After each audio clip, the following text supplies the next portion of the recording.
afternoon, everybody. This is notice of a special meeting of Franklin County Fiscal Court. Today is October 30th, and we have two items on the agenda during our special meeting today. One is the authorization to approve a guaranteed energy savings performance contract with Energy Savings Group, ESG. The other one is authorization for the county judge executive to sign necessary documents related to the terms of the lease and sale of property located at 231 East Main Street.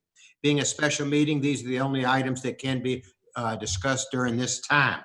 With everybody here today, welcome. We have ESG led by Judge Barton and her staff that's here today. Judge Barton, I will turn it over to you to get us started to talk about what we've come up with, this contract and all the stuff that we've worked on for over a year now. Thank you and welcome. Yes, sir. Thank you, Judge Wells. Hold on a second, Judge. I'm sorry. Tambra says we need to call it to order and call the roll. So yes, sir. I apologize. Being a special meeting, I kind of forgot that. I'm sorry. Excuse me. Go ahead, Tambra. Call the roll.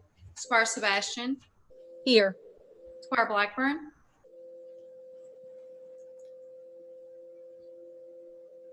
Squire Blackburn. Present. Okay. Squire Muller. Present. Squire Tracy. Here.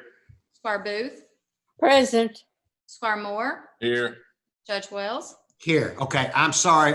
Excuse me. And one other comment that I need to make is that this is a work session and a voting session. So we will be doing this all together, work and voting. So once we're finished with the energy savings performance contract discussion, we will vote on it. So that's how it'll work today. And I welcome everybody. Thank you, everybody, for watching. And Judge Barton, thank you and your group for all the great work that you've done. And let's begin our conversation.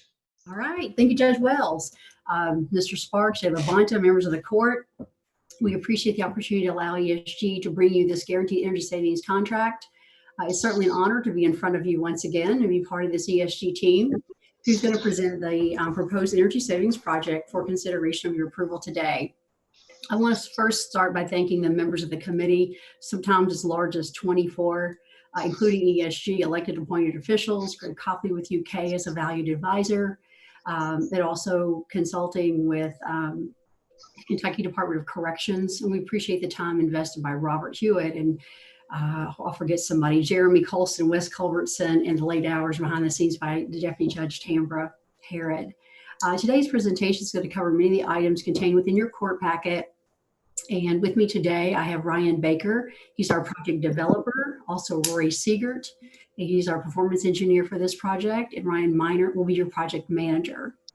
So we're going to review, to start off with, the milestones and what culminated into this recommended scope as a result of numerous meetings of the Energy Committee, paring about a $7.3 million project down to about 4.8.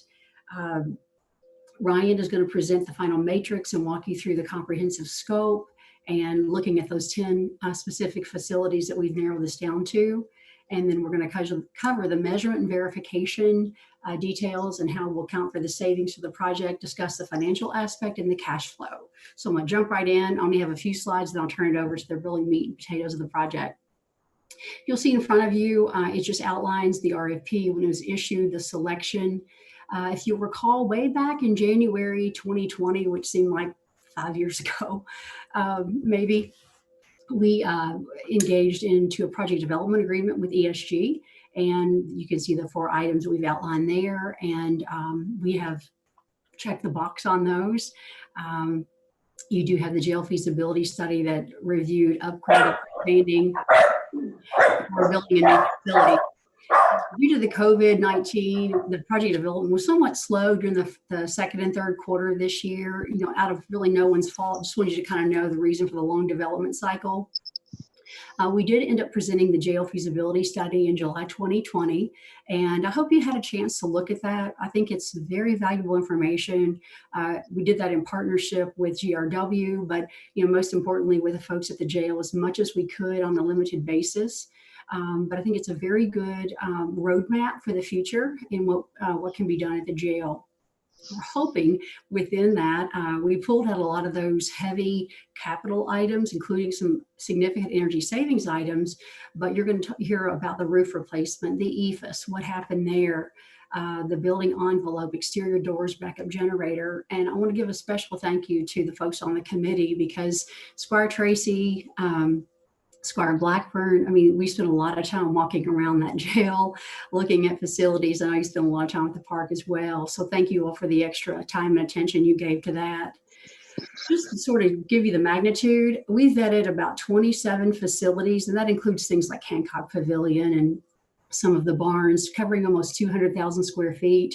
We looked at 18 measures, including sustainability. We looked at a lot of the solar options, and then we were on site dozens of times. So just what you kind of understand, for the magistrates who didn't get to take part in this, how we arrived at kind of where we are today. The Energy Committee met multiple times, primarily via Zoom, mostly between June and October to fine tune the project, as I mentioned, from about 7.3 million, pulling it down to about 4.8. Look at those priority items. And we'll explain where some of those items are going to fall that are between that 7 million and the 4 million.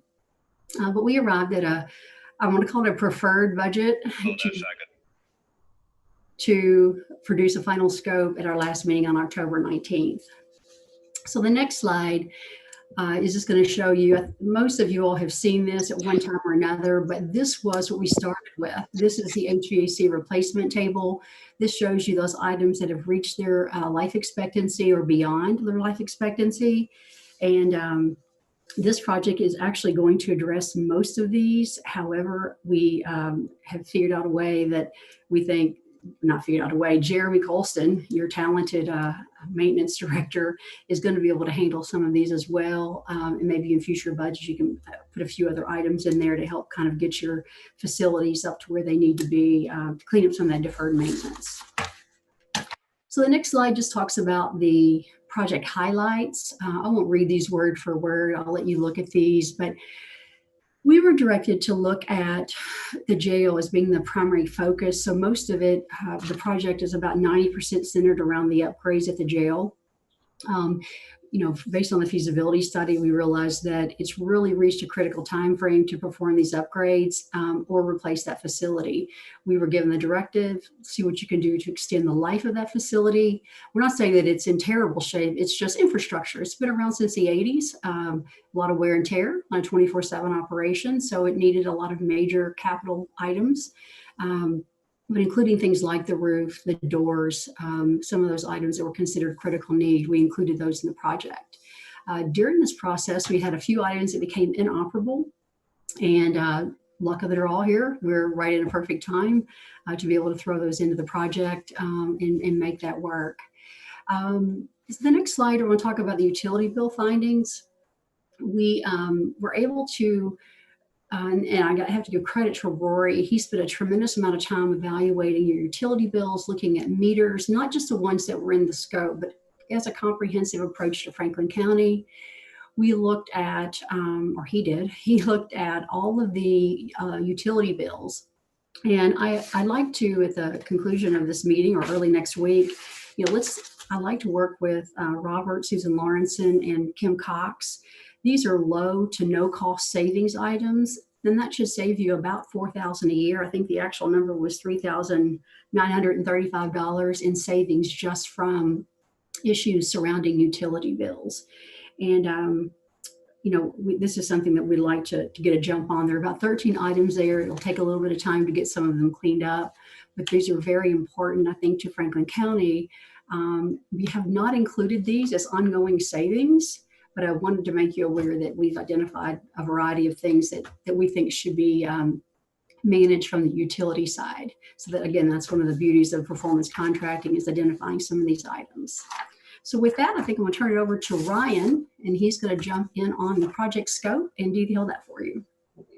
Thank you, Teresa. And just to echo Teresa, I want to thank everybody for their time. We've spent a lot of time going through scope, talking about measures that work, talking about low-hanging fruit. So again, there's been a lot of time invested putting together this scope of work. Sorry, I've got a couple screens here going. Teresa mentioned the measures that we did vet through this process and the amount, and what we've come to now is 90% centered around your Franklin County Regional Jail. These measures include the LED lighting upgrades both inside the jail and the exterior, the water conservation, which is a big piece of this from a savings aspect, and the sewer repairs associated inside those jails, which was brought out very early on as a high priority. The HVAC replacements, complete replacements at the jail is a big ECM, big cost. But what it comes with is a controls package that allows fine controllability of temperature, humidity, et cetera, inside the facility. We do have addressed a number of exterior doors, as well as the EFIS repair to a certain scope limit on the facility. And then we do have a comprehensive roof replacement that not only is going to fix drainage issues, but also bring it up to current energy code as well. So Squire Blackburn and Squire Tracy have lived and died by these matrices or matrices through this process.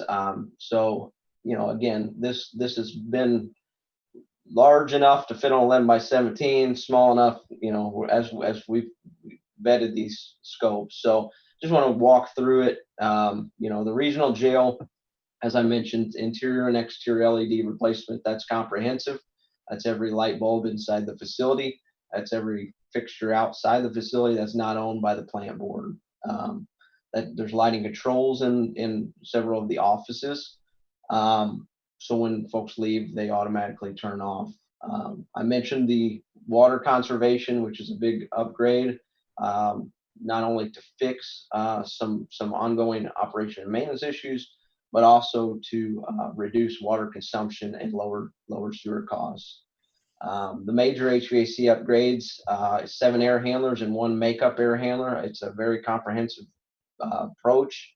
So auxiliary pumps, hot water boilers. The only thing it excludes is the domestic hot water boilers, which were replaced 4 or 5 years ago. As we take out this equipment, we will be doing some duct cleaning and duct sealing as part of this process. Again, we don't want to run new equipment in 20-year-old duct work. So the duct that's accessible will be cleaned and sealed. And as I mentioned, we'll have a very cutting edge HVAC controls package that will allow the folks there, folks downtown, to be able to monitor from an energy standpoint and just a comfort standpoint from outside of the facility that have access to that system. So again, maybe not going directly into the areas where inmates are to test temperature. You can now do that, you know, again, outside that through the control system. We've got indoor air quality as part of this project as well. That would be the installation of UV lights in the new air handlers. There's 2 benefits with that. There's ongoing coil cleaning from that UV exposure. But what that also does is kills viruses that come back in the recirculated air. So you're recirculating cleaner air inside those facilities. I mentioned the roof replacement. The big pro there is the drainage, which is not draining properly currently.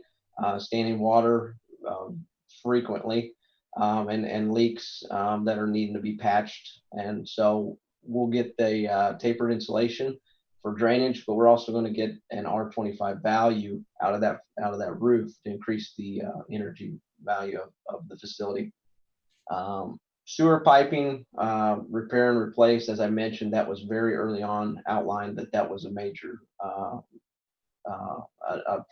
priority for us. So we did go through with the help of Hydromax and camered that piping to understand the level of issue that you had in hand. And so we've been able to develop a very defined scope on piping that you can't see inside of by the naked eye. So did that was a very positive endeavor. The 11 doors, I'll show a little bit more detail on one of those here shortly, but we do have 11 doors, hollow metal detention grade level doors included in the project. We also have some repair on the higher areas of the EFIS system that are allowing moisture in behind the EFIS system to extend the life of that. Again, as Teresa mentioned, during the feasibility study, it became noted that that was a future problematic item. So again, we had it completely included, and that was one of the items that was kind of pared back.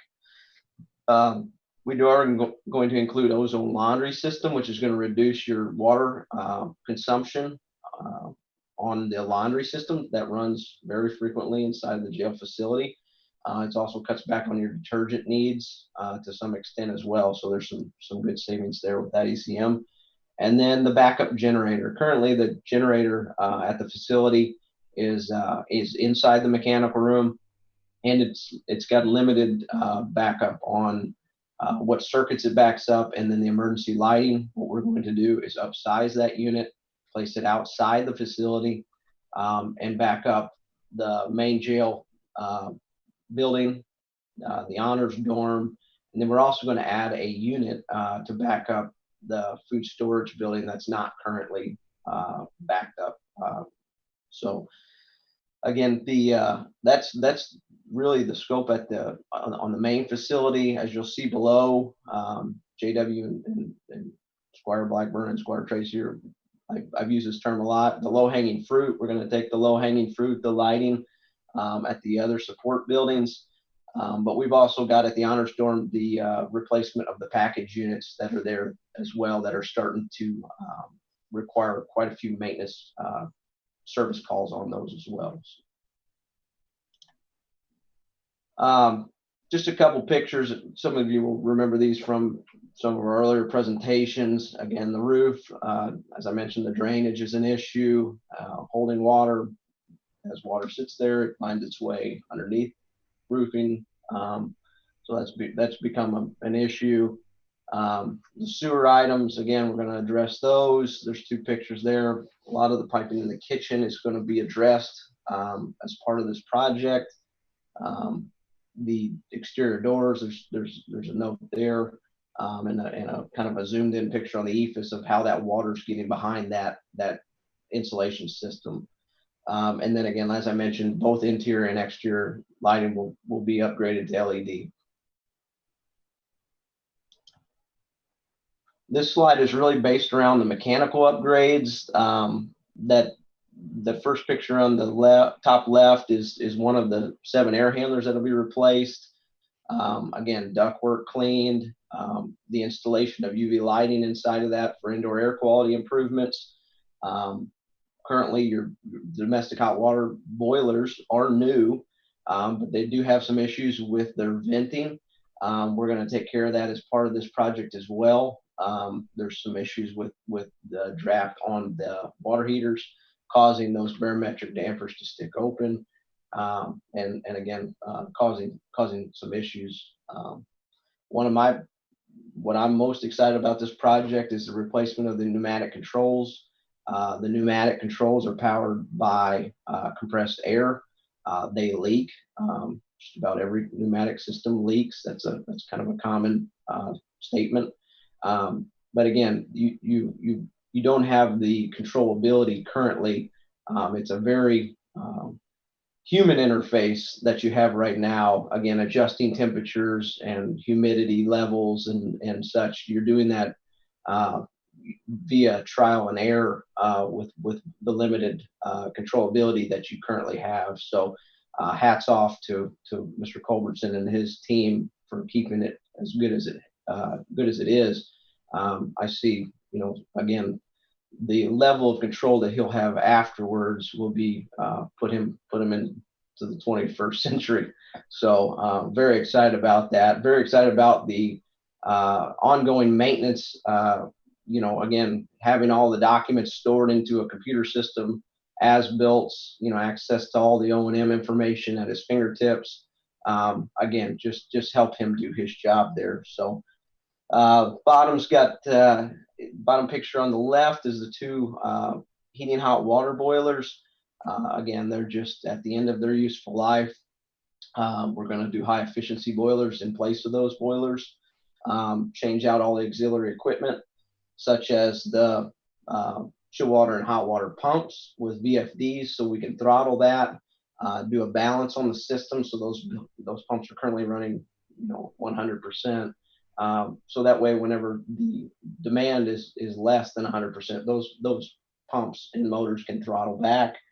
And as I mentioned, the generator, moving it outside of the facility, moving out the storage tanks, freeing up that mechanical room for some maintenance activities, and again, backing up the entire facility. So on this slide, you'll see really the rest of the facilities. There is a picture of the jail for balance. But the rest of the facilities that we are taking the low-hanging fruit from to help fund some of these capital-intensive ECMs at the jail. So 321, 313, 315, the road department office building only, fire stations included as well. And I'll show you a matrix just shortly. But again, lighting and water conservation, those lower cost ECMs with higher energy savings. As Teresa mentioned, there were some issues with some HVAC, so we did include back in the HVAC at 313. We originally had the HVAC in at 315, so both of those systems will be replaced. Let me just jump to that matrix.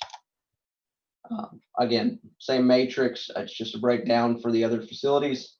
The low-hanging fruit, you'll see a note for fire station 8 and 9, the install only. You do have some lights there for the bays that we will just be installing for you as we're there. You've already purchased those. It's just a matter of, again, hanging those up inside the bay areas. We do have lighting controls for when these folks, your firefighters get called out. Some of those lights may get left on in an emergency. Again, they'll just go off automatically for those guys. It's an easy control point. We've got water conservation for 313, 315 in the road department to low flow toilets. And then, as I mentioned, the split system replacements with Wi-Fi stats. And then we also included the UV lighting for 313 and 315. Again, as you expand, as Teresa mentioned, there's quite a bit of scope that Jeremy has peeled out. And so we're really just getting you guys started with the UV, getting familiar with it so that you guys can carry that torch on and keep indoor air quality as a priority going forward. So we mentioned what I mentioned just now about Jeremy peeling out those items. That's why those notes are there for fire station 5, 6, and 9. So that's going to be done in-house. Now I'll turn it over to Rory to speak to measurement and verification. Okay. If you want to go to the next slide. Yes, sir. So measurement verification is a critical part of the project, and we follow the IPMVP, which is International Performance Measurement and Verification Protocol. Any business that does our type of work across the planet should follow this, since it is the international standard. We do have a dedicated department of M&V engineers to oversee this process. And we customize our M&V approach for every single project depending on the complexity of it and the costs associated with the various M&V options, and try to select the best combination of those two to get the best bang for the buck, if you will, when it comes to the M&V side of things. For the majority of our project, we're going to be doing verification of pre and post measurements, And also with that will be an agreed upon variable of runtime or flushes, that sort of thing. I'll get into that in just a minute. But our M&V will start the first full month after final acceptance of the project is completed. And we will provide reports annually on that basis. So next slide, Ryan. So our savings are broken out as follows. Utility savings were just over $89,000 a year. And our operations and maintenance savings are at $58,550 a year. The O&M savings, the $58,550, was determined by analyzing 3 years of your operational expenses. We picked out the things that would not apply to our project, average those over 3 years, so we didn't have a spike in 1 year and capture that to make it look better than what it actually is. So we did the 3-year average, and that's how we got to the $58,550. Next slide. So what we are looking at, since the lighting and water savings is the largest part of the project, is IPMVP option A, which, as I said before, we will measure a variable. So for instance, with lighting, we'll take a pre-measurements before any improvements are done. So let's just, for easy math here, say that's 80 watts existing. Then we'll do our work. We'll upgrade it to LED, take a post measurement, and let's say that's 40 watts. So we're saving 40 watts. And then we take that times an agreed upon number of burn hours. And so those burn hours can vary for the different types of buildings. Office buildings will be a certain amount. Jail will obviously be much higher than an office building. It's occupied 24 hours. Fire stations will be similar, but not quite as high as jail. And we did actually put out some data loggers to verify that our burn hours utilized are accurate. Similar for the water, pre and post measurements on water consumptions. And then we agree upon number of flushes per year, minutes of use for showers, sinks, that sort of thing. And we do our calculations based on that information. So the option A savings is just shy of $68,000 of the guarantee, which leaves approximately $21,000 for the remainder of the guarantee. And upon looking at the best, the best way to get to those savings, to realize those savings, IPMVP allows us to do agreed upon. And how that will be proved out is that we'll go through our energy calculations with anyone who wants to do that, and show you how we came up with it. And then once everyone's comfortable with where we're at and the safety factors that we used, those will be agreed upon, and the 21,000 will be as part of the contract as agreed upon savings. The other source of savings, as we just showed earlier, was a $58,550 for operational, and again, that's the analyzing 3 years of the operational expenses. Next slide, Ryan. And Teresa, I believe you're going to take over from here. Yes, sir. Okay, on the financials, what you have in front of you on the next slide. There you go. Yes, thank you. I think this is in your packet, so you can probably look at it in more detail. This is actually provided by Compass, and they have been selected to do your financing, I believe. And this is, of course, subject to change. And really and truly, if you look at the 2.13, after looking at the percentage, which I know a lot of folks probably are these days, I would consider that to be the worst case scenario. I can't speak for Compass, but I think they wanted to make sure that they had everything covered, on cost. Of course, you won't know the final percentage until it's locked in.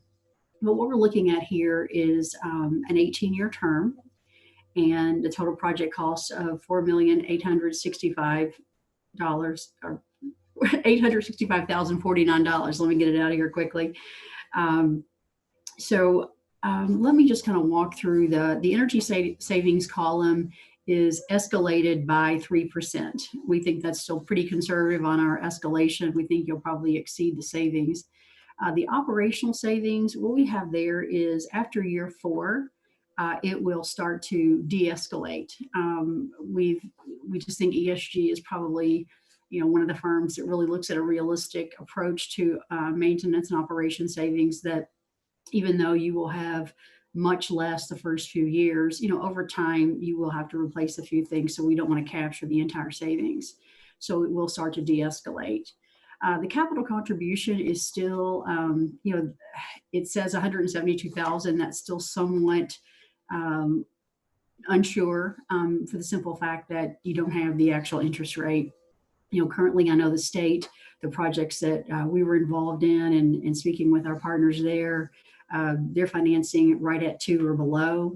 So we think that this will look much better on the final go round. So with that pretty much kind of covers the way the cash flow is working on this project summary. Again, it is estimated, but it's the perfect alignment. Low interest rates, the perfect time to do a lot of capital intensive construction on your projects, getting your deferred maintenance taken care of. So anyway, there's not a whole lot more to say about the financial, this preliminary look. And I think our last slide is the next steps and timeline. Just laid out in front of you here. Of course, today we're hoping for contract approval. We know it's pending, but we would anticipate that the notice to proceed would be after everything is in place, probably Monday or Tuesday, first of the week. We would be ready to mobilize and get the subcontracts issued as early as November 16th, getting the submittal reviews to probably Robert, the judge, making sure that you're comfortable with the final scope and what we have contained in there. You sign off on those. Get the material procurement going. That's where Ryan Miner is going to come in with the help of Rory and Ryan Baker. And then the construction timeline, we're looking at about 10 to 11 months. We want to go ahead and take that out to November 2021. And the punch list and walkthrough and training, that will all be occurring simultaneously. So once we get a measure completely installed, I get those punch list items taken care of, we'll do a partial acceptance. That's within your binder. You'll see that within the contract, but that gets you started, gets you saving the money into your budget, and get your warranty going. And then once we get through the final end of the project, your ongoing measurement verification savings guarantee will begin December 2021. So that's sort of the next steps from here. I guess that's really all we have to cover on this part of the presentation. So I guess, Judge, turn this back over to you and Squires for some questions. Okay, before we get into actual questions, I'd like for JW and Scotty, since they've been through this process, if they would like to comment and say anything, and then we'll go into questions. JW and Scotty have worked extremely hard. This has not been an easy committee. It's been an exciting committee, though, because of obviously what we're going through right here, to see the hard work, what can pay off for the jail. So JW, I'll start with you, if you don't mind. Would you like to say anything about the process and about the work, what your thoughts are? Well, it's been an exhaustive process. We've looked at everything. Ryan, everybody there at ESG has really been a part of it. I know Jake at the jail has been very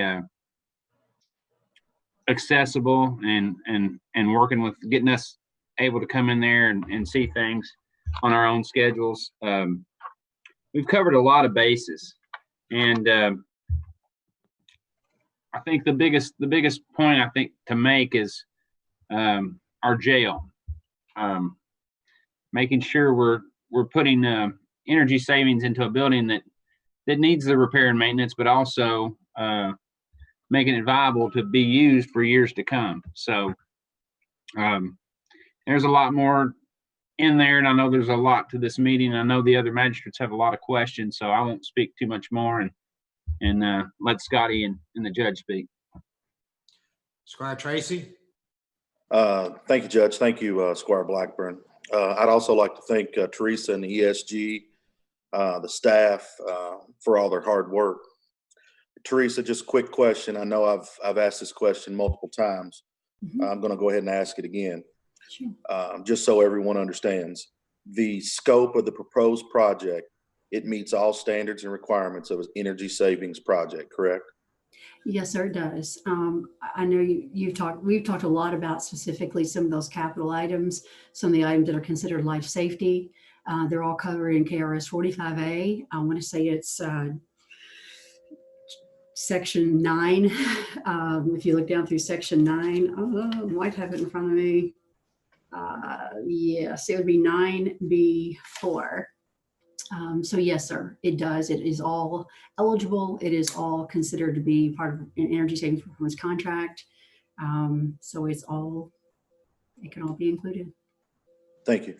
Judge, I'd also like to say, I think when this project started, I think we were very open to the fact that the jail needed most of the attention. I think the jail was 65 to 70% of the total of the savings project. I'd like to thank Jailer Bana and his staff. They've been more than willing to help in any way that they could. But I'd also like to thank the maintenance director, Jeremy Colston. He's been instrumental not only in working on the project, but in ways of saving Franklin County taxpayers thousands of dollars by not wanting to per se farm out the work that he and his department could do. So it's been a long project to get to this point, but it's been very informational and I don't know if I want to use the word fun, but a very educational project. You're being very kind, Squire Tracy. Jailer Bana, you wanna say something before we get into the questioning time?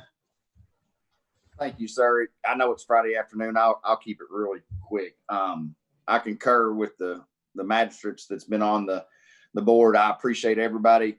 My staff has done their part too to try to make this go, and anything we can do to improve the jail, I'm all about.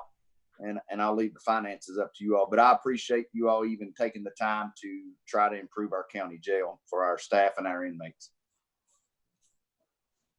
Thank you. Thank you, Jailer Bana. And I will say a few words and then we'll get right into it. First of all, this has been a very comprehensive approach to rehabbing a facility that hasn't been rehabbed in a long time. It's over 35 years old.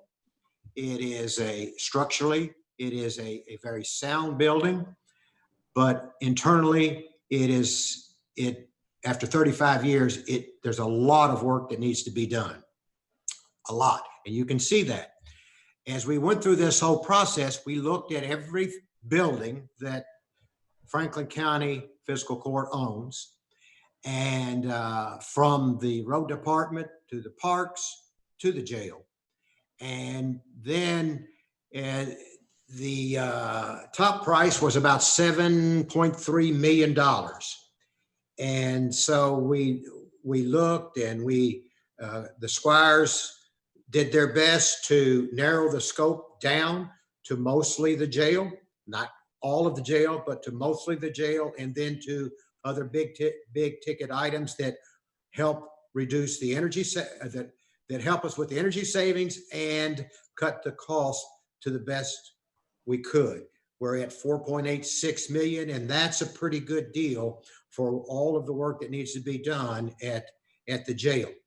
Now, I'm going to give you an example of what we've been spending as the fiscal court on a yearly basis at the jail just for the maintenance, for the items that break over the past 6 years. In 2014, unbudgeted, Franklin County spent, well, mostly unbudgeted, $167,000. In 2015, $211,000. In 2016, $180,000. In 2017, $238,000. In 2018, $145,000. And in 2019, $113,000. So in this 6-year period, we spent over $1.1 million on just the maintenance of the jail. So you can see it is imperative that we do something. And there are two options here, and Squire Tracy and Squire Blackburn and I have discussed these options thoroughly. One, we can go this route and we can fix everything that we can do, that we can afford to do in the jail and that is needed to be done in the jail for about $4.8 million, a little less than that if you only think about the jail. Or, and people have talked about this, do we build another jail?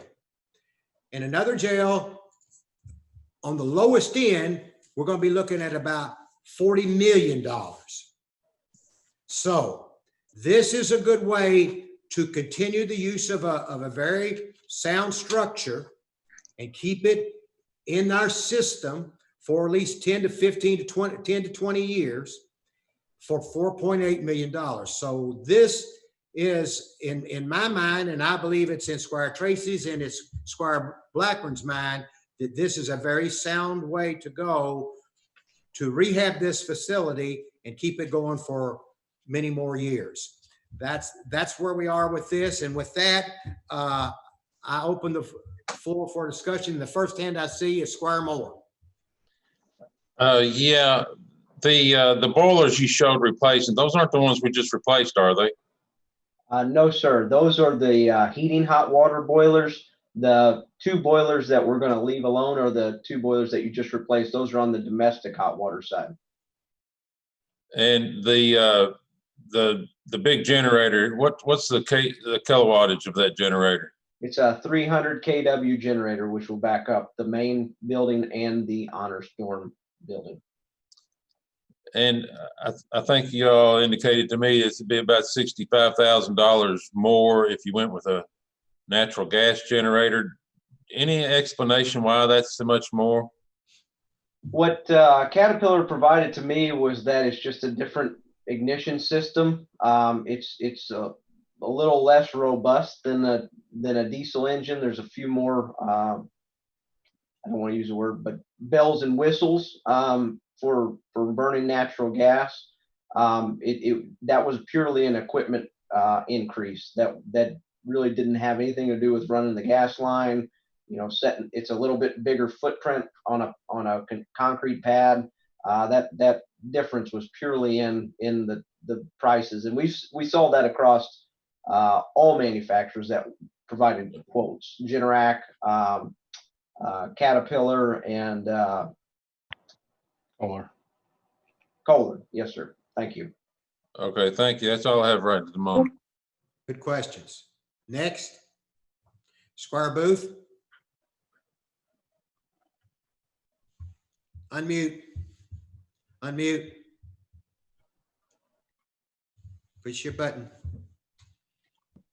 There you go. The support services.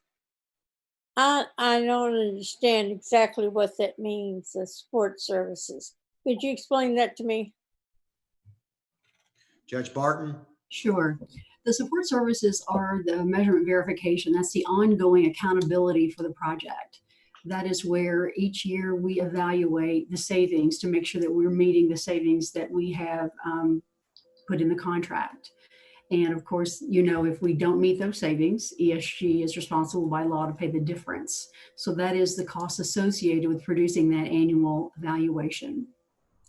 Okay, it is in parentheses because it is subtracted from what? It is in parentheses because it is a cost associated. I'm not exactly sure why they put it in parentheses, except to show you the total amount. It's deducted from the cash flow. Oh, okay, from the cash flow, okay. Squire Thank you. Muller? Thank you, Judge, and thank you for everybody that's presenting here today. Judge, can I maybe ask you or Squire Blackburn and Squire Tracy kind of how the bid process went? Obviously I'm not familiar with ESG. I know what they do, but do they when we looked at all these different systems, do they kind of bring the bid to the committee and then you all pick maybe not the lowest bidder, but who has the best bang for the buck, or how did that part of the process look? I'm just trying to figure it out. Are you talking about the cost of the items like the HVA system? Or are you talking about the energy savings groups themselves? No, more of the bids to fix things. Let's just say because I was having a hard time kind of figure out, let's just say the HVAC system at 321 Main, were 3 different bids gathered? Were local contractors, bringing bids to the table? How did that look? Okay, great Can I question. explain that? Yes, yeah, I was going to pass it to you. Yeah. Okay. During the RFP process, that is the competitive component based on KRS 45A. So that is the actual piece that is competitive, that is required by law, that it be solicited in a way that is prescribed. Once you achieve that, then you have the opportunity to get quotes as opposed to doing formal bids where they're put an RFP out. So we would contact the local folks who we've been recommended to use. We call them, we get pricing from them and quotes. We look at other providers who are able to do that as well. And then we take the best value. It isn't always the lowest, because we are looking to achieve the guarantee and the savings. So we're looking for the best value. Just take the generator, for instance. We looked at state price contract and we looked at 2 other vendors. And lo and behold, state price contract was not cheaper. And what fit the need was really the lowest bid by a CAT. So that's how we evaluate those. Okay, thank you. So you all bring the best bids to the committee, and that's kind of what we're going with, correct? Yes, sir. Okay. Where are we at? I went back and I tried to watch some of the meetings because you all had a lot of energy meetings, and I thank everybody that was on those committees. I think Judge Wells had asked them a couple times, kind of for some breakdowns, because I know everybody needs to make money. I know ESG has to make money, and that's just business. But I'm trying to be fiscally responsible. So if somebody stops me on the street and says, hey, what is this costing us taxpayers? I just don't know if I personally, and maybe I couldn't find it in there, don't have a good feeling of what's costing what, and are your fees 5, 10, 15, 20% on top of cost, or how is all that figured? Judge Martin? Clicked the wrong thing. Yes, I clicked the wrong item. So the breakdown, we included a confidential pricing methodology. So you see where our costs are that would be considered profit and overhead and the costs associated with the project. Throughout the project, we would break it down by facility. What we do is bundle. When we look at lighting, for instance, we're doing the internal lighting with ESG with our company. So we bundle that entire measure. So to break it down by facility is really very difficult, because we are looking at, I'm sure you've seen your contract that has, rows and rows and rows of lights that are being installed, just like the water. So that's how we have broken it down. We haven't gotten down to every specific, nut and bolt and measure, but we've broken it down by measure or by facility. Okay, thank you. And maybe this is for Ryan. The jail is 90% of this contract, it looks like. What is the life expectancy of that building? Because I've heard since I've been on the court, it's old, it needs to be replaced. And I understand it's cheaper, to maybe upgrade it right now, but I'm looking long term down the road. In 15 years is, some new jailer going to come and say, hey, we're done. We need to build a new one. I'm trying to get a handle on that too. Yeah, and I appreciate that question. I think the Energy Committee also asked the same question. When we started proposing measures, what's the lifespan of, is the building going to outlive the equipment? And so that's when we walked into including the feasibility study into this development process, going through it with architect, structural engineer, electrical engineer, mechanical engineers, really getting everybody's feedback. And they came, the feasibility study, again, we partnered with what I would like to say is an unbiased party, and ran those numbers. Again, where Judge came with that number for a new facility came from that feasibility study. So it's in our opinion that these upgrades will keep this jail running for the next 18, 20 years. Okay, thank you. You're welcome. Judge, I have some more, but I'm gonna let somebody else go because I don't want to just ask all the questions. So we'll circle back. Come if back. I need to. I know there are a lot of questions, so we'll just keep going around until everybody's had their questions answered, or they've been able to at least ask them. I don't see Squire Sebastian on here. It's because your screen isn't picking up everyone. Okay, She's so there. I need to have her on here in case she asks a question. I can move it over a little bit Okay. more and see. Squire Sebastian, do you need to ask a question? If so, I don't see you, and I don't know whether your hand is up, so Tamara's going to fix the screen to so I can see you. Do you have a question or some questions? Squire I Sebastian? do.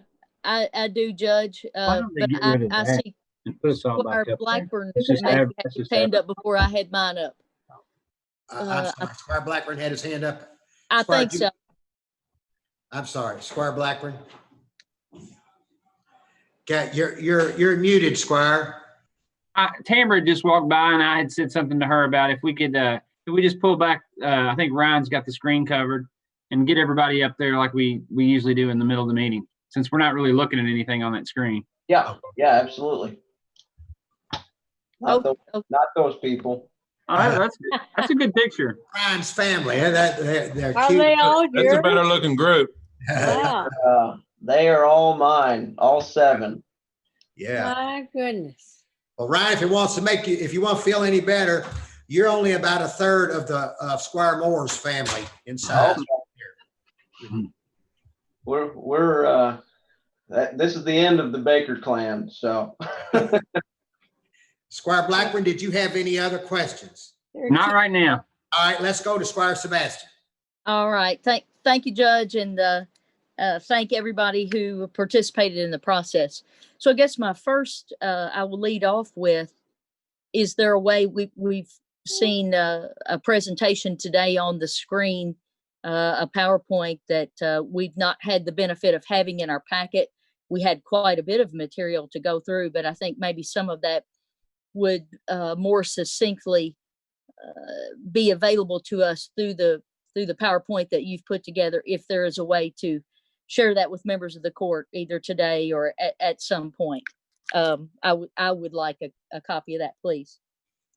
And I don't know who to address that to, but maybe someone on the ESG team. We'll address that to Teresa, Judge Barton. She'll make sure that you get it, right, Judge? Absolutely. Okay, thank you. Oh, okay, fantastic. So in going through the material, and there was one part of the packet here that was, I don't know, I'm gonna guess about 100 pages of material to read, and trying to get through this material. I'm gonna have some kind of specific questions about different aspects of it, so everybody may want to pull that out. I'll ask a few, and then just as Squire Muller had said, maybe I'll allow some others to join in and not ask all the questions today. I know on page 2, and I think this question will actually go to the county attorney. On page 2, section 2.1, Mr. County Attorney. Ma'am, hold up. Let me make sure I'm on the same page with you, Squire. Okay, sure enough. We have a monster instead of the county attorney.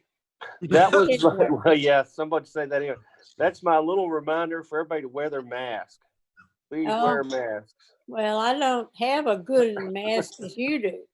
Those are even better masks, Squire. The blue ones, the individual ones do just fine. Okay. Yeah, don't that's the kind I mean. Where are you at on that, Squire? On the All page? right. So if you go to page 2, there's section 2.1 about Dodd-Frank. Yeah.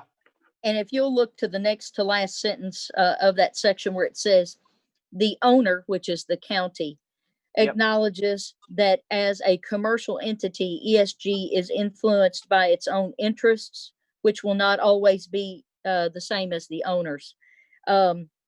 Is that like a standard contract language? Because certainly we are contracting with someone to do what is in the best interest of Franklin County, and I think we're trying to drive that. So that statement gave me a little pause right off the bat. No, ma'am. It's what it means is it's an arm's length transaction. There's no obligation. This is a full services consulting contract, but it's not a contract of the form where they are making financial advice or decisions. The financing goes back to the county on how to handle that. Y'all have had several discussions on it, and it just certifies that they're not providing financial type securities or investment advice, et cetera. The performance is the obtaining of contractors, et cetera, in the energy savings and reviewing the overall energy plan, not a financial plan. Okay, so that just speaks to they are not financial planners and financial advisors, correct? And that this is not a fiduciary relationship, or providing financial assistance by virtue of financial advice, consulting, et cetera. Okay, it's in an odd place, and it just was the phrasing caught me a little off guard. That took me by surprise when it was on there, and I think it's just one, according to their attorney, when we had reviewed it a couple weeks ago, they're required to do internally, I guess, to avoid that confusion. But it is not. You don't see very often references for municipal advisor rule statements, except if they do fall under the Dodd-Frank, such as their bond counsel and stuff like that. Oh, yes, Dodd-Frank. Okay. So if you'll go to page 4 in the document, page 4, and it's section 3.3, and it's actually the last paragraph in that section, and the section's the indemnification section. Yes, So, and again, Mr. County Attorney, this is going to be addressed to you. Can you separate the legalese out of that last paragraph and advise the court in plain English what that last paragraph says? well, Please. From my end, it's kind of clean, but it just simply says, and I'm referring to the last one, starts with the phrase contractor. If there's a problem regarding any payment for money on account of material man's liens, et cetera, for which the county has otherwise paid them, they will come back and defend that action if there's a problem. The responsibility flies between the ESG and Franklin County. They handle their subs, for lack of a better word. Okay, now let's just make sure we're looking at the same paragraph here, okay? So it's the last paragraph of the entire section. It's on page 4, and it's the paragraph that's right before section 3.4 bonds. I just want to make sure we're in the same place. That's the one that allows them. Oh, if you're referring, it starts as a condition precedent to Yes, the duty sir. to indemnify. Yes, sir. Yes, sir. That's the one. The indemnified party has to get notice. They have to know about it. Say you got, I don't know, Squire Sebastian comes over to do something on my property and slaps a lien on it, but somebody else is responsible for Squire Sebastian's problem. Squire Sebastian, when I get that lien, I have to notify that other party that Sherry's messing with things and fix it promptly so they can handle it. So they have that's what the opportunity for notice, prompt notice, et cetera, and then they can handle it amongst themselves. It's to avoid material man liens, et cetera, that are inappropriately encumbering county property. And beyond that, I don't know that I can simplify it any more than that, but I think that's the sum and substances of it, man. Okay. It was just kind of wordy. Yeah, I agree. And circular in some areas. So I was just trying to make sure I could separate the wheat and the chaff on that. So sometimes, ma'am, you got to have the whole plant, and that's what's got it. It's all in there. It's very comprehensive. I'll compliment Teresa's or Judge Barton's general counsel, because we went over it on some of those very same things to make sure they're matching. And you will notice there are a lot of provisions that otherwise reflect the parties' obligations. Now, I didn't touch the scope of the work, but they mirror each other in terms of hold harmlesses, indemnifications, warranties, et cetera. And they're rather parallel, but the party's name changes because they're mutual effective obligations. But that one's unique on contractor ones, because if you have somebody slap a lien on you, basically it just says that you got to give notice to ESG to fix it. Got it. So I have flipped on over to page 7, section 3.8, where it talks about builder's risk insurance. Yep. So the phrasing there, there is some phrasing that talks about substantial completion of the work. Yep. What does that mean? Because that seems very nebulous. Substantial completion of the work seems nebulous. That's a term of art. It means that's when you start going into the final punch list. That's the stage before completion. So it's a contractor phrase that when they're going through it and think they've got most of it done, they'll put out a punch list. Okay, so that's what that means, the punch list phase, basically. Well, that's more of a term that I understand rather than substantial completion of the work, because that seems somewhat nebulous to me. I'm just trying to assign it a value in my mind. They have to keep it until we get a chance to inspect it, et cetera. Yep, that's definitely in here. Because you won't know whether there are any issues on it until you start making the finality of it. So they keep the insurance up until it looks like that you're just about done, and you notify them what problems are remaining, moving off site, et cetera. But that's a term of art that's not uncommon. Okay, so right below that, there's section 3.9 where it talks about waiver of rights relating to the insurance. So my question is this something that's standard in all types of contracts? Because what I'm wondering is, why would the county waive liability of a contractor for property loss of, damage from fire, et cetera? Because we can all think back to June 2018, when the Center for the Arts caught on fire. Contractor was working on the roof using a metal grinder, caught the building on fire, $10 million worth of damage to that facility. So does this section waive that right for us?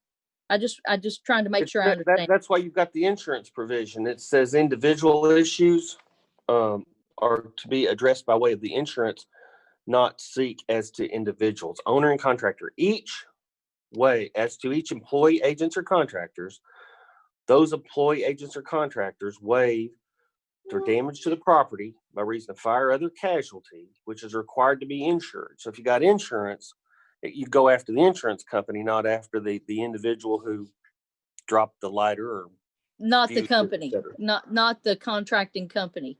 So what if the insurance company comes back and says, well, this wasn't something that was covered? You'd be litigating anyway. You just wouldn't go after John Doe. Okay. The key thing is I don't want to limit our abilities to seek every remedy should there be some issue, and nobody wants an issue. But I think the whole reason, and certainly anybody, you would agree, the whole reason you put these contracts in place is for those things when they come up. Because if everything goes along as perfect, as we anticipate it will, there's really not a need for documents like this. So we're just planning for the worst case scenario with these type of documents. Well, Well, yeah, that's what I do is worst case scenario. Absolutely. And that's why I'm asking this This question just in prevents you particular. this just prevents us either one of them from going after individuals as opposed to seeking it directly from the insurance company or the insurance policy. That's why the insurance policies are so high, and that's why there's so many provisions related to insurance, Squire.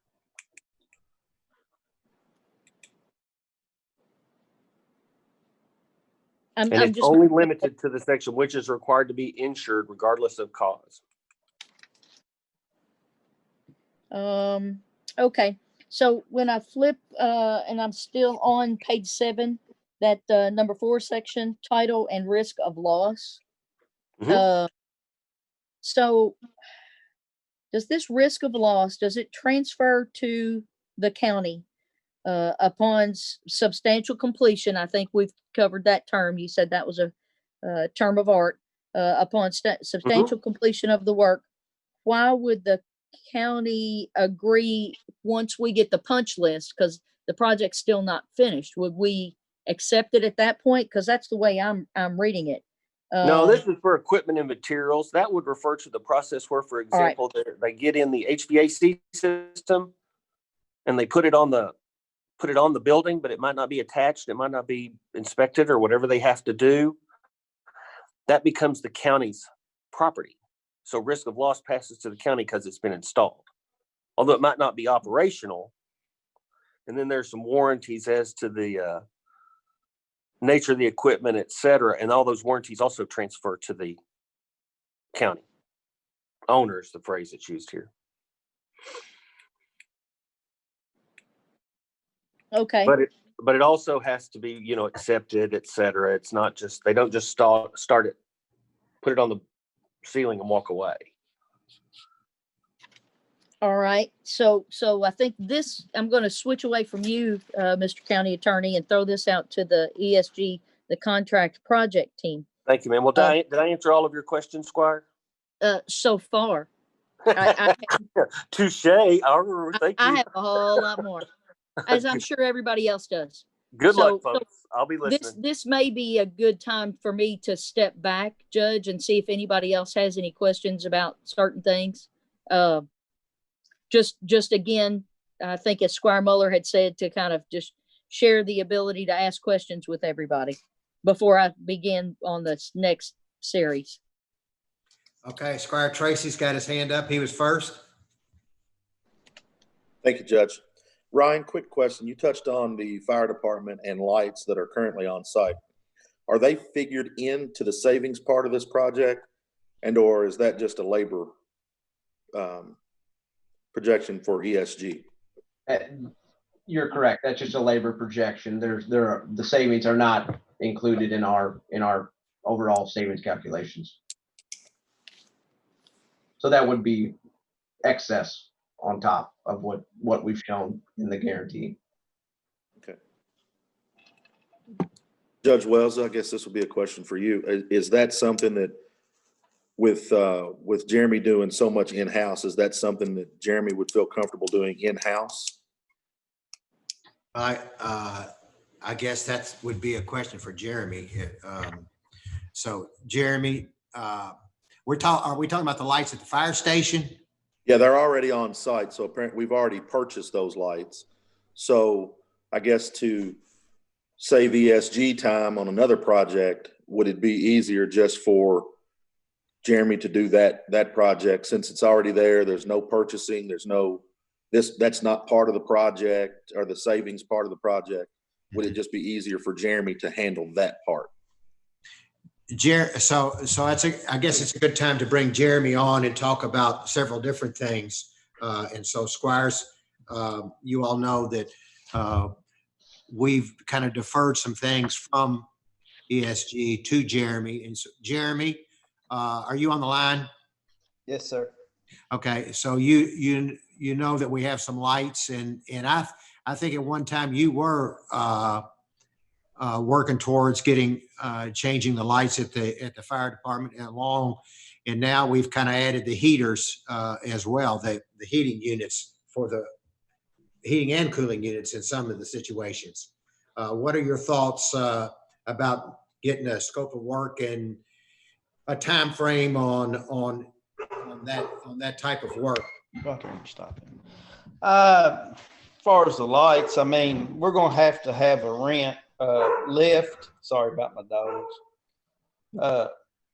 The lights, I mean, we could do that too while we're out there doing the heaters, because we're gonna have to have a lift to do the heaters. So while we're there, you know, there's very few lights in the buildings.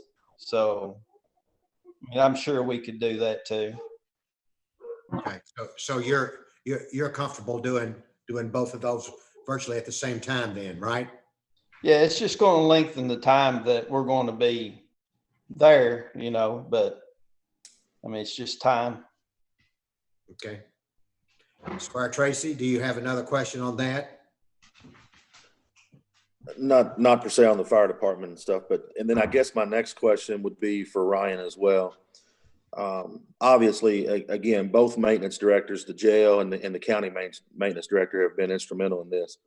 Other than the two of them, do you see any other county personnel being needed and or used while ESG is overseeing this project?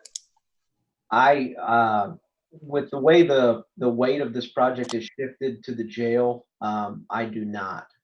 Again, it's Wes and his team at the jail, you know, help, you know, the beauty of that mechanical room out where the major mechanical is outside the jail. So we're just going to need help getting the lights in, getting the water, you know, the work inside the jail.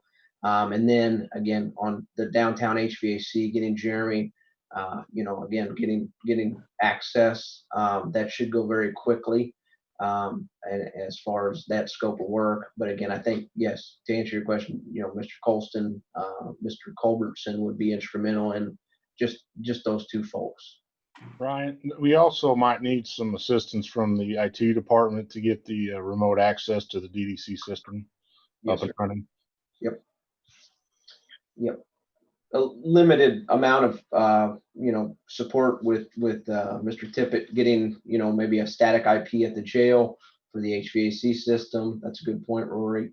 And then helping set up those Wi-Fi stats for the downtown facilities. So yeah, thank you, Rory. Okay, Squire Tracy, do you have some more? Not right now, sir. Thank you. Okay, Squire Moore. Yeah, when y'all are buying the supplies, are the county is tax free? Is that you're not having to pay taxes on them? Then we pay in turn of paying taxes, are we, Teresa? Yes. Question. Actually, because we're doing it, ESG is contracting with our subcontractors. We've tried to cut out all the items that we can help you save some taxes, but you will be paying some taxes on some of the items. Yes. All right. To get away from that, we'd have to buy everything up front, and that wouldn't be good. Well, you'd have to completely unravel everything to have about. Yeah, I've seen them try to do that. It doesn't work. So it doesn't, sir. Tough. Squire Sebastian was next. Squire Muller, sorry. Squire Sebastian. Thank you, Judge. Since Squire Tracy had asked some questions of the maintenance director, I wanted to do the same because I noted in some of the exhibits and the lighting has come up.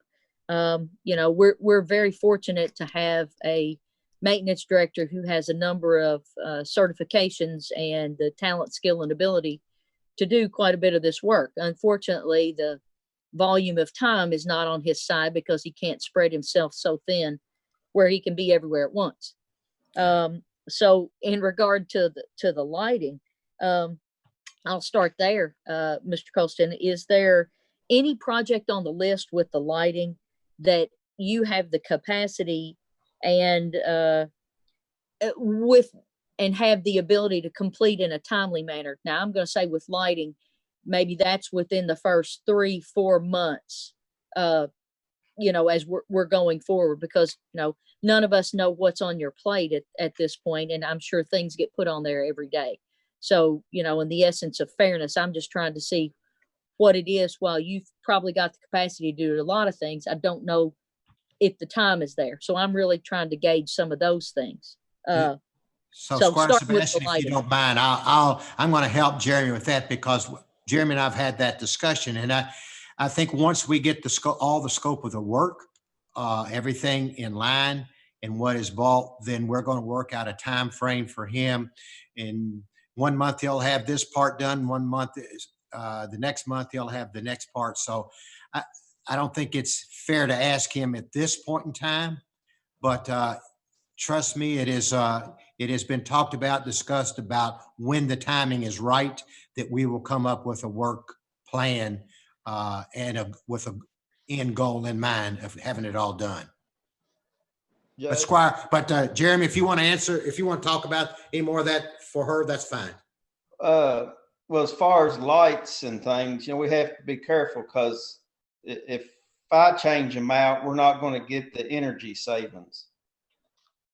Like the office buildings. So we'd be losing some of that energy savings there if I do some of the work. The reason why the fire department lights were brought up, because we already have those lights. No, I understand. Savings And calculation.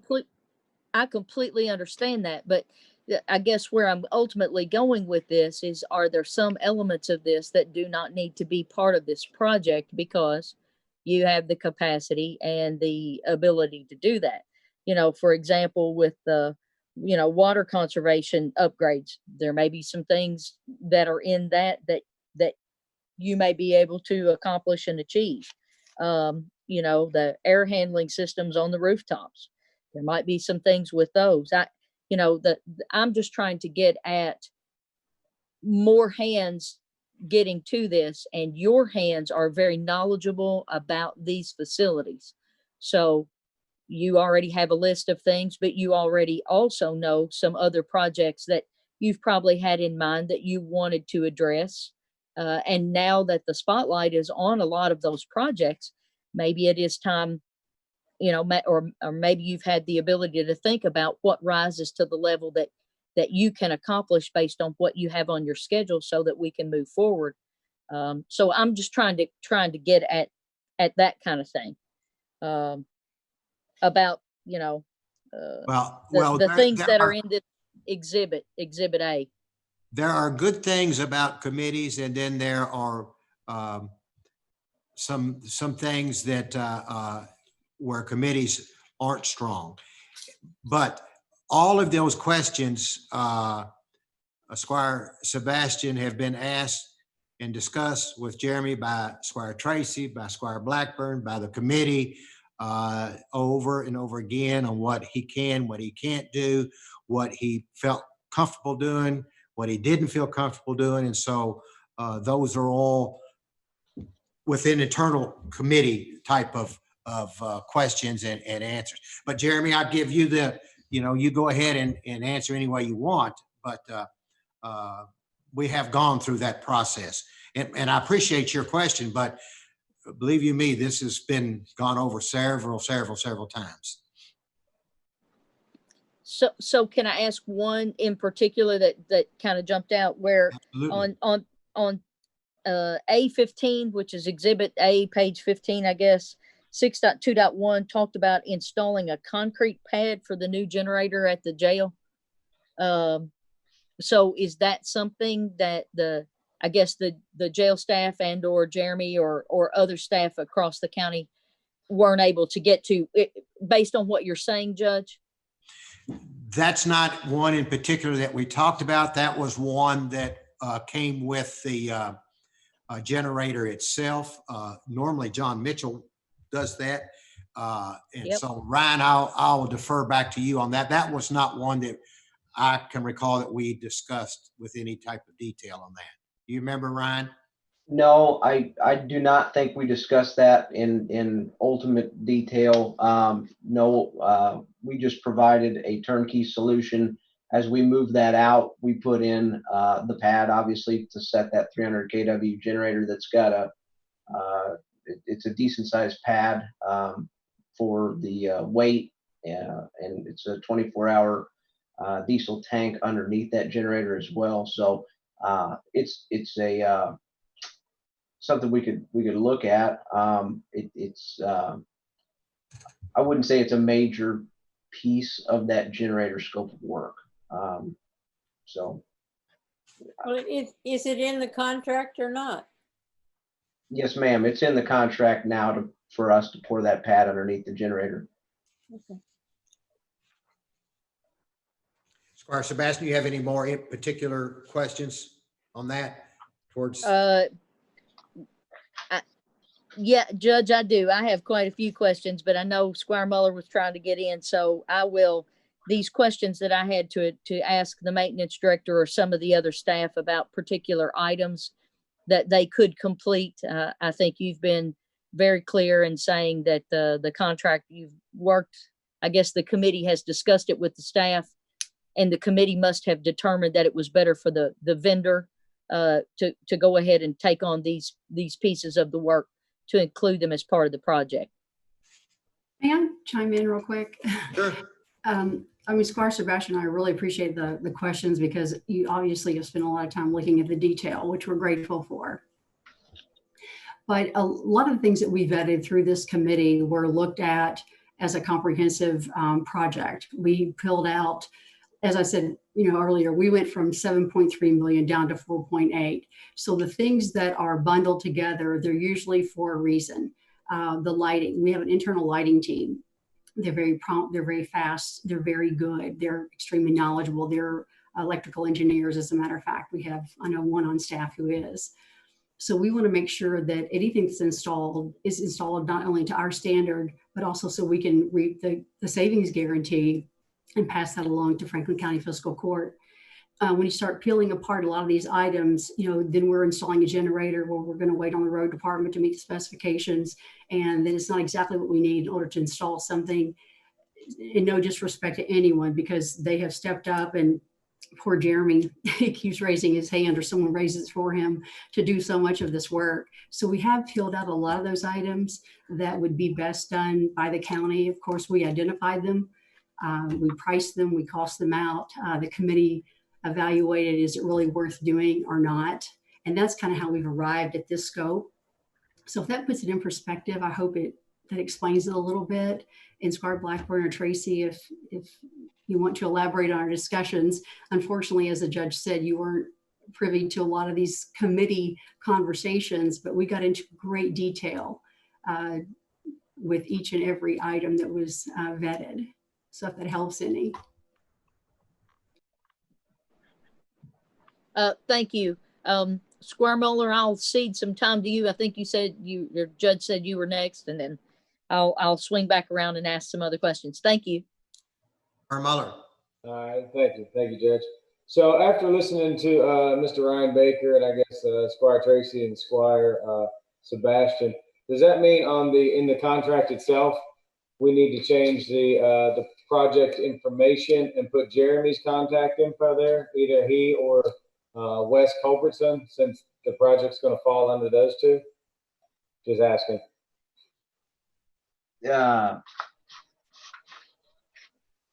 It currently has Mr. Hewitt, correct? Right, but I know our planning and zoning is taking a whole lot on, plus we're doing state inspections and everything else. And if you feel that you're only going to really be needing to deal with Jeremy or Wes, I'm just, it's a technicality thing, just throwing it out there. Yeah, I think. Well, I'll answer that, Ryan, because from day one, we had Robert as the contact the go-to person that they would contact Robert. Robert would set up appointments at the jail. Robert would do the walkthroughs at the jail. Jeremy would be there when needed, and when not needed, he wasn't there. So that's why Robert is on there, because from day one, he was listed as the contact person. Right. No, and I understand that, but I Robert's told us too, how much he has on his plate. So I'm just wondering, as we proceed forward, does it make more sense to just have them directly report, or call Jeremy or whoever they need? Is all I was saying. Robert, do you object to having you be the contact, and you want Jeremy, we haven't had this conversation, so we'll have it right now. Robert, you and Jeremy, you all decide who wants to be the contact. Do you? Robert, Judge Wells, Judge Wells. Yes. I'm sorry, but it sounds like that's the intentions of Ryan and ESG is moving forward. Any problems and or needs from the county as far as the project would be directed toward Jeremy and or Wes at the jail. That's the way I took it. I'm just saying that. Oh, yes, sir. I'm sorry. I'm saying from day one, we said Robert would be the initial contact. Robert, you and Jeremy, Ryan, do you have? I just want to throw one thing out there, sir. Robert's background in construction and background in this process, as far as next steps, we're gonna, projects approved. We're going to go into a submittal phase that I think is critical for Jeremy and Robert to be involved in. I'm not 100% sure about, again, getting Wes involved too. I think they all need to be involved just through the submittal process, make sure everybody knows the equipment manufacturer, have some discussion about lead times, that kind of thing. But yeah, our day-to-day site conversations can still be with Mr. Colston and Mr. Culbertson. But I think this next step with Mr. Hewitt and his construction background and his project management experience, again, I see him and his knowledge coming through this whole process as a viable resource for the next step myself. Judge, so my question is, Mr. Hewitt, do you have any objection? Judge Wells, I don't object to either maintenance director being the contact on this. I would like to advise the court that project management and administration is a very tedious task, and serving this community, I've managed multi-million dollars worth of capital improvement projects for the county. I'm happy to do that again. But if you'd like to have the two maintenance directors provide the management and the administration oversight, I'm happy to pass the torch. Well, I think Ryan is saying your expertise. I'm not saying that Jeremy's not part of it. We've got one and 1A. So let's, if Ryan and Jeremy and you and Robert are okay with that, and Wes is 1AA. So let's just keep them all together. And Ryan, you know how to get a hold of whomever you need to get a hold of when you need to get a hold of. Absolutely. And through the construction process, again, just having our biweekly construction meetings, people will be advised, again, having another set of ears to hear our plan and say, hey, we did that last time on a different project. Just some of those, again, the past experience is very important. That's the project. Jay Labana. If you don't mind, I'd like to leave Robert on there, and I have full faith in our maintenance director here and downtown. But for the administrative side of it, I feel more comfortable with Robert attached to it. Fine. I think that's where we are. Thank you. Appreciate it. Judge, thank you. Judge, since I haven't had an opportunity to speak enough today, I'm going to throw this out there. You got to have just one designated individual for predictability purposes, and certainly the physical plant directors can advise, et cetera, on current developments. But I wouldn't suggest messing with that just because of the predictability, if nothing else. That way you've got one person you could look to as information gets disseminated, and allow the to do whatever they got to do. Okay. All right. Mr. Baker, another question, and that brings up, how much involvement from our county staff are you going to need? I mean, this is, I'm sure you all are going to make some, hopefully some decent money on this project. I mean, isn't this turnkey? If we approve this, I mean, we're hands off at that point, correct? Again, it's more of a update and coordination. I think everyone's aware we can't walk into the jail and just say we're going to change out lights in a certain office. So it's not a need of manpower. It's just a need of coordination. Again, through the construction process, we'll have coordination meetings as far as the need to move inmates in and out of pods so that we can work efficiently, safely, and again, it's, I guess, if there was a implication that there was a manpower need from county employees, that is not the case. It is a turnkey. We have designed, we will implement, we will project manage, we will commission, check out, and roll into the warranty, and then the M&V phase. That'll all be a turnkey process that I think when it's all done, everybody will be very, very pleased with. So in my experience with project management and lots of things with county government over my years, county government needs eyes on the project, and Robert's eyes and Robert's experience at not running it, but making sure that it's done to the specs that we want is vitally important to us. Not that ESG wouldn't do that, but we just need a set of eyes to make sure that it's being done the way it should be done. So that's why it's important to have Robert there. Not that Jeremy's not, in certain aspects, Jeremy would be doing it. In certain aspects, Wes would be doing it. But overall, Robert would be doing it. So I think that's a way to make sure that whatever is being done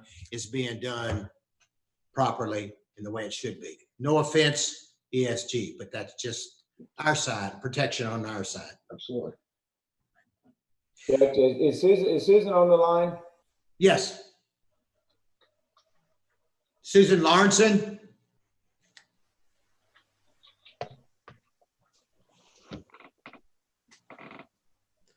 Susan Lawrenson. Yes, Squire Miller. Hey, Susan. I just missed you. I wanted to say hello. No, hey, I believe somebody said it earlier that we were going to use, or the intent was to use Compass. Is that correct for financing? I was just curious what that process looked like. The finance committee had met and discussed financing options, and we have already issued basically an ordinance, or passed an ordinance for financing up to X amount of dollars if you choose to go with this project. And we would be operating with the assistance, as we said, with the KCO Leasing Trust and their services, and wrapped in with their services and their financing services are the financial advisors of Compass. That's been their role throughout all of this discussion, and providing us information and many scenarios of financing. Okay, great. So, I mean, I know nothing about the finance committee, and I appreciate people that serve on that. So no opportunity to use local banks, things like that. It's not even close.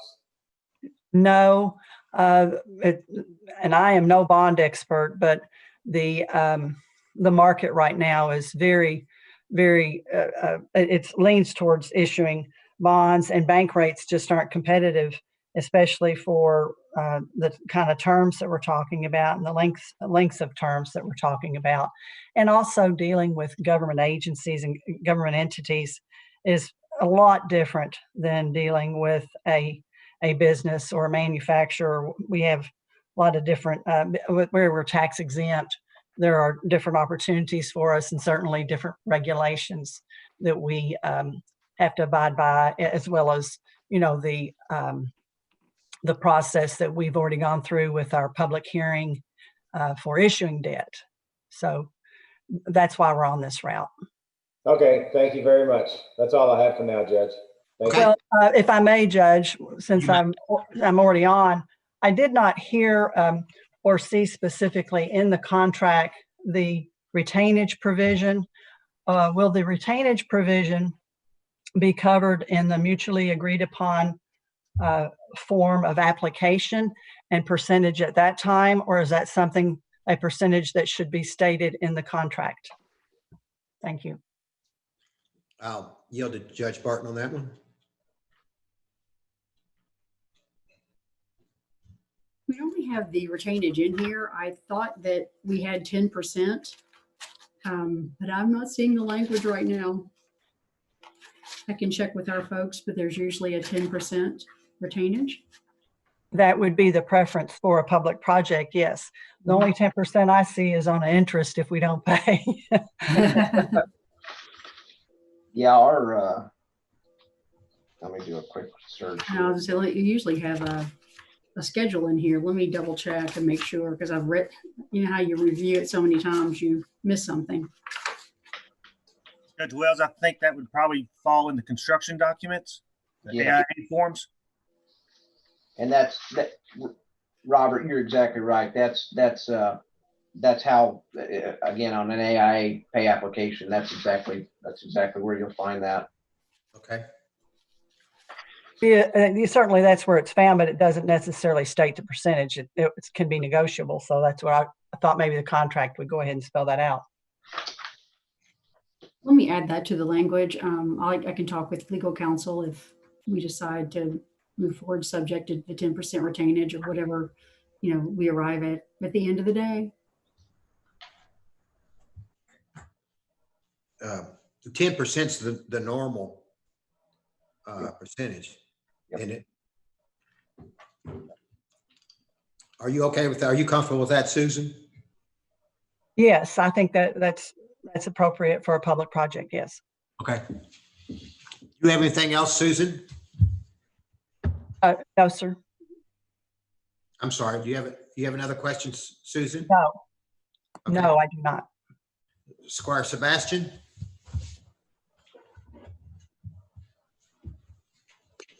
Thank you, Judge. I'm going to ask a few more of the questions that I had deferred earlier. On page 8, section 5.1, that talks to us about the section 5 starts talking about the contract itself, the contract price, etc.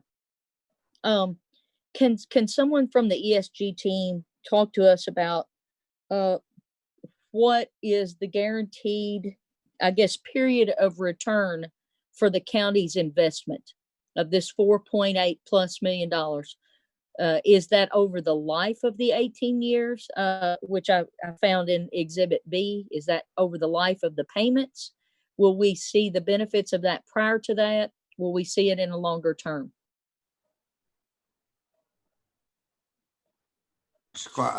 Judge Barton? Okay, sorry, I was trying to get my retainage question covered. So you were asking about the long-term benefits of the measurement verification and the savings? Right. What I was talking about was the return on the county's investment for the savings period. Yeah. Yes. Okay. You will recognize the savings throughout the term of the project, the 18 years. You see the savings that are attributed to energy. And then, of course, the agreed upon, which is a very small amount. And then the maintenance and operation, as I mentioned earlier, it's going to remain flat the first 3 years. In the fourth year, the guarantee, it de-escalates. So you will receive that savings all throughout the term of the project. I'm not sure I have your question down exactly, but yes, you will receive these savings throughout the term of the project. Understood, but I was trying to arrive at if in the 10th year of our payment toward the 18 years of the project, let's say, would we have recouped what we've put in at that point?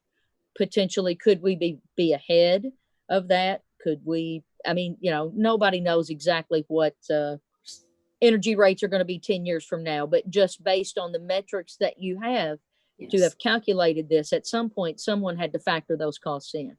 Oh, absolutely. So over the term, no one has a crystal ball, much like you said. So we look at historic rates, particularly on the utility side, and those have escalated more than 3% within our area, our region.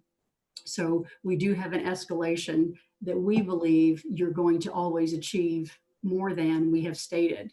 The reason being, we have to pay the difference, and that's by law. It's not just something that ESG does.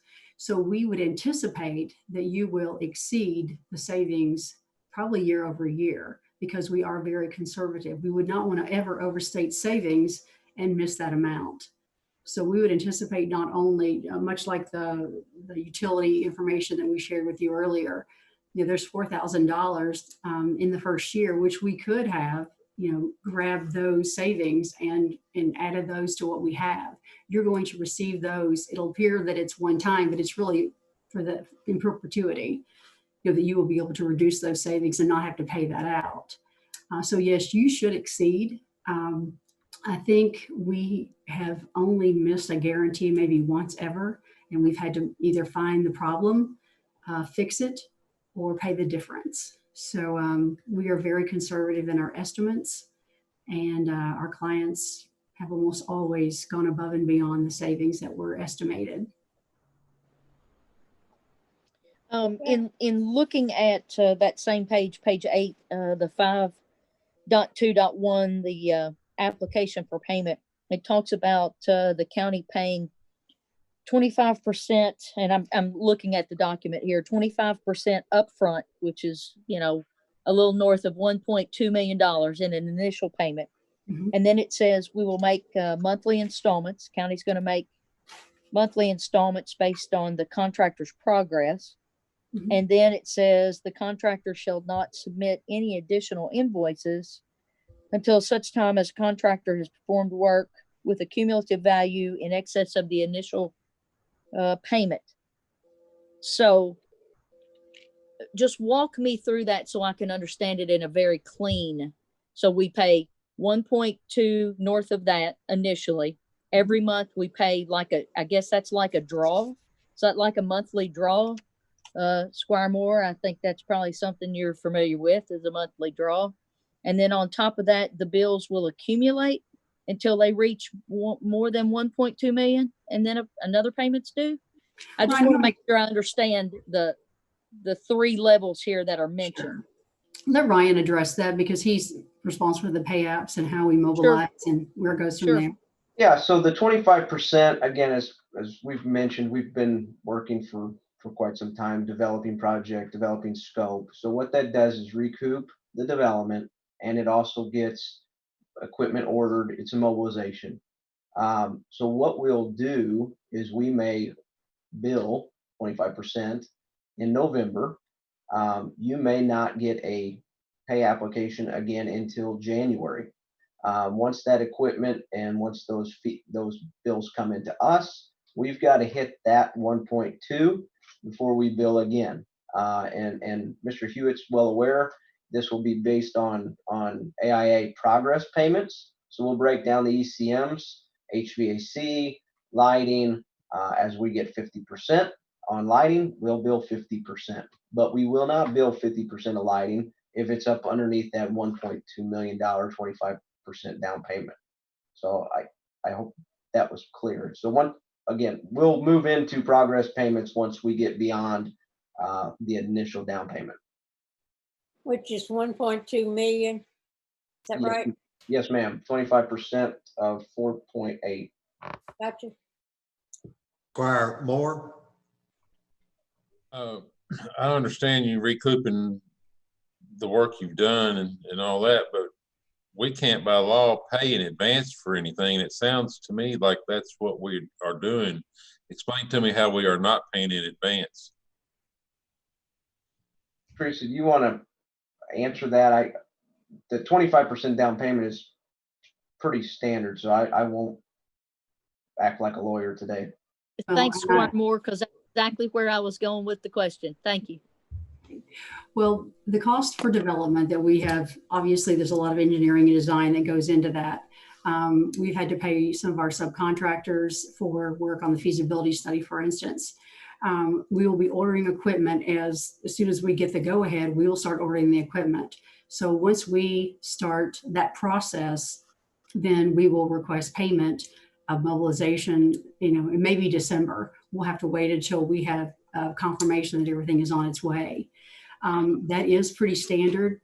I understand under regular procurement, if you're doing just a low bid, procurement, you don't pay for it until you receive it. The way energy savings performance contracting works, that is a permitted way to go ahead and get the project moving so we can get the lighting here, get it on site, get it installed, get those other items that we can get quickly, and go ahead and go ahead and get the HVAC order, because some of this is starting to get backed up. So we have to go ahead and start making partial payments on those. Councilor Sparks, you want to intervene on that one? No, that's what I understand on it.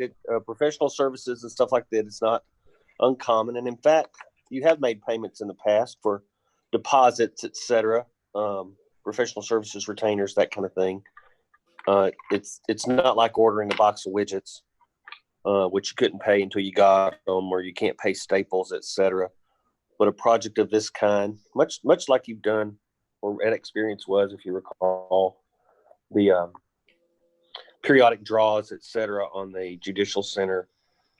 That's not. They're different things. So that would be permissible to hit it up because you're paying not in advance for services and materials, etc., but for retainer to be drawn on. Oh. Squire Sebastian? Thanks, Judge. I just wanted to continue on. I'm looking on that page 9 where we've talked about a punch list multiple times today. It doesn't really say that I read that the contractor and the owner, and I'm looking at it now, that the contractor and the owner shall mutually agree on the punch list, but it does say, and it does reference the owner's submission of a punch list, and that the contractor has the right to dispute the punch list. Can somebody talk to me a little bit about that? Because it goes on to mention certain things like it's an agreed to punch list, but it doesn't necessarily talk about that, especially if the contractor has the right to refuse some items on the punch list. I just want to make sure I understand it clearly. That's all. Yeah, absolutely. No, I'll jump in there. So what that does is protect us from someone saying the generator at the road department wasn't replaced as part of the project and putting that on the punch list. That's not in the scope of work documents. To my knowledge, I don't think there's a generator at the road department. But again, that gives me the right to say, let's sit down, let's review the scope of work. Let's understand that was not included, and either leave it in, we agree that it is a punch list item, or we agree that it's not a punch list item.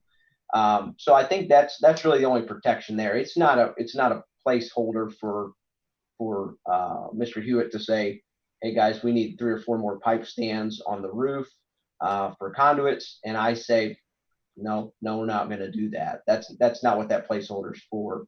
It's really just to make sure we have a way to reference the contract to make sure that what's being asked of us via a punch list is actually in the contract. But it isn't that. I'm sorry. Mr. Hewitt, did you want to speak? Yes, sir. Ryan described the process accurately. In all the projects that I've administered for the county, that's exactly how that process works. Either I make my own punch list in conjunction with the contractor, or we work on the punch list together, side by side. We go through it. So Ryan described it perfectly. Squire Sebastian, I'm sorry, Squire Booth, if you'll wait just a second, I think Squire Sebastian wants to continue on. If not, we'll go right to you. Okay. Squire Sebastian? Sure. Yeah. Yes, Judge. And and I understand that. I was just trying to make sure that if it was, because if it's something that's not in the agreement, you know, the first page of the agreement talks about that this is the whole arrangement between the parties. And I think the scenario that Ryan mentioned of us or a someone trying to include an item that was never part of the scope of the agreement, you know, that would seem on the face of it as a logical thing that would fall outside of the arrangement anyway. I was just trying to make sure the other comment that was made, like if there were 4 pieces that were needed on the roof of the jail that were definitely something within there, that the vendor didn't have the right later on to dispute the county's assertion that it needed those pieces and they were actually required as part of this. And then it becomes one of those Mexican standoffs where we're saying we've got to have it and the vendor says, no, we're not going to provide it. You know, I think we're all trying to work collegially in a spirit of cooperation here. And I just want to make sure that we don't put ourselves in a situation where that could come up later. Yes, for an actual truly needed piece, not something that's outside of the scope of the agreement to start with. Judge Wells, if I may. You may. Thank you. The language in the agreement does not preclude a contractor from making a claim, nor does it preclude the owner from requesting additional work be done due to unknown circumstances as part of their contingency fund. That's why I once again want to reemphasize that I think the owner ought to have a contingency in the budget. But once again, there's no reason why a contractor cannot make a claim if, you know, say the county tries to push something. You know, there's still arbitration that could occur later on in the project. Just want to say that's not off the table. Keep going, Squire Sebastian.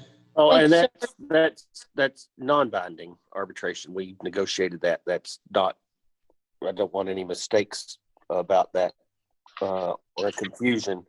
Any disputes would be governed by traditional mediation arbitration, not mandatory binding arbitration. Squire Sebastian. Thank you, Judge. I'm looking at this section 10, the final payment section, which indicates here that the total payment to the contractor is due within 14 calendar days. Is there a way that we could possibly change that to business days? The only reason I say that is, what if the final payment comes due at a time when it's like Election Day, Veterans Day, and the Thanksgiving holiday kind of comes in to play? 14 calendar days, it's tough finding all of our staff in. The same situation if it's close to the end of the year. So I'm just wondering about that provision where it talks about specific business days as opposed to calendar days. This is the only section that references calendar days. Everything else talks in terms of business days. Judge Wells? Yes, sir. If ESG is agreeable to this, I would recommend that language be changed to 30 calendar days to allow the fiscal court the opportunity to conduct their meeting within their allotted time frame, because every pay application has to go before the fiscal court. So I would recommend 30 calendar days. Okay. Judge Martin, are you okay with that? Absolutely. Yeah, we'll agree to that. It's not a problem at all. And we don't want to make this overly cumbersome. It's just if you outline the responsibilities, that way everyone knows what, you know, the deadlines are to get pay apps in and make payments. We're fine with that. Absolutely. Well, and also during delivery, we would be well aware of fiscal court schedule. We wouldn't submit something, you know, in advance of that, so that it would fall on a calendar, fiscal court calendar date. So, but yeah, I don't think that's a major issue on our part. Okay. Thanks. I you know, I hadn't had the opportunity to propose, but I certainly thought that reference there was somewhat maybe unfair to both parties. So I'm glad that we're able to work on and make an amendment there. So I have something else that would be similar on the same page, page 10, section 6, where it talks about independent contractors. I'd like to see something in that section where it makes a statement that all subcontractors must have an appropriate, like Franklin County business licenses, and ensure that they don't owe any Franklin County taxes, or have tax liens against them in Franklin County. I think we've talked about this a number of times. That seems to be a point of interest to many members on the court. And I would like to ensure that that is part of this, because usually in the standard processing contract processes I was involved with the Commonwealth, subcontractors had to sign an affidavit that said that they had appropriate business licenses, they had appropriate insurance. And I don't know enough about your processes. You may already have that included. I just want to make sure that they have the appropriate business licenses within Franklin County to do work within Franklin County. Squire Sebastian, we absolutely do. Ryan can speak to that. Unless Mr. Sparks requires it in the contract, it is standard language that we use. It's part of the law on doing business within the city and the county of Franklin and Frankfort. So I don't know that it needs to be included here, but it is absolutely something that we require. Yeah, just one note. ESG's pre-qualification process, as we were soliciting for bids through this process and vetting and scope, ESG has a very thorough pre-qualification process. So trade licenses, safety records, safety manuals, financial reports, all those are included. Any state and local licenses that are required, such as the Franklin County business license, that box has to be checked for them to become a pre-qualified vendor for Energy Systems Group. So those items have been vetted very thoroughly. Okay, good. I appreciate that. I just didn't see that stipulation in here. Yes, and ma'am. typically the contracts I worked on at the Commonwealth always had a stipulation specifically stated in the agreement. So glad to know that that's covered. Thank you. I have ma'am, another. and Squire, I'll tell you why, if I may, I'll tell you why it wasn't.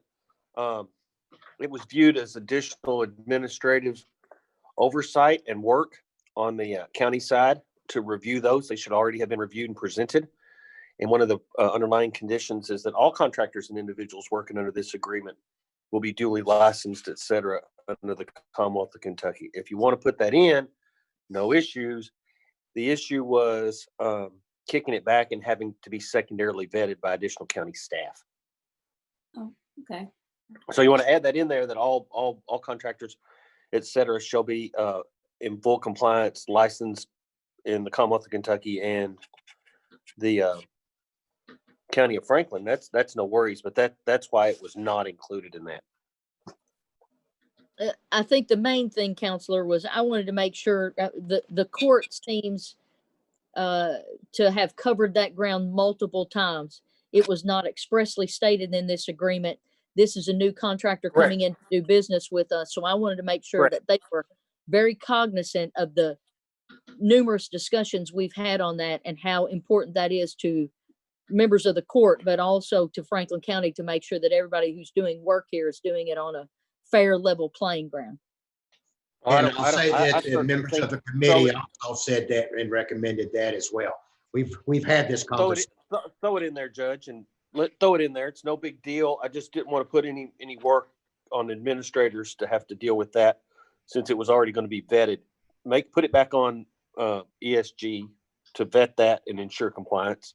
Okay, where do you want to? Where should we put it in that? Six. Judge Wells, could we have it as part of the construction documents? That they provide proof of their license and insurance? How about 6.A, all contractors, et cetera, shall be licensed in that language. Make it 6.A, keep the pagination working. 6.A.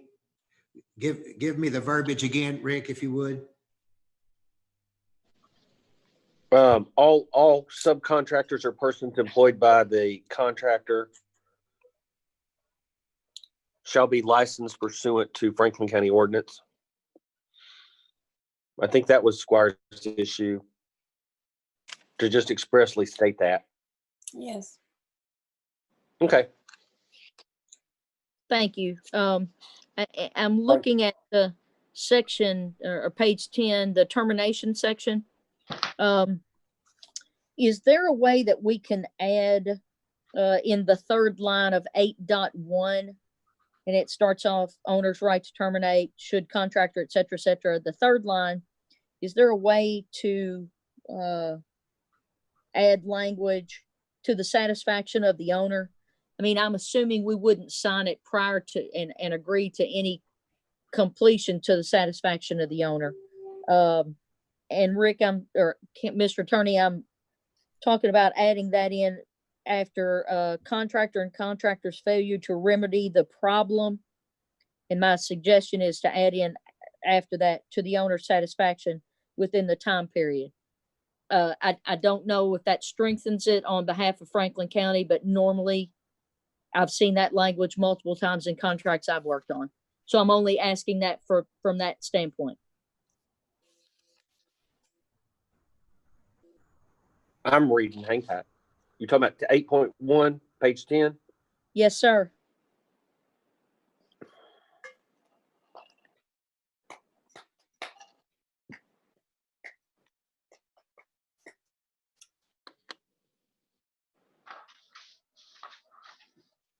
The issue is that whole section, which is about, goes over onto the other page.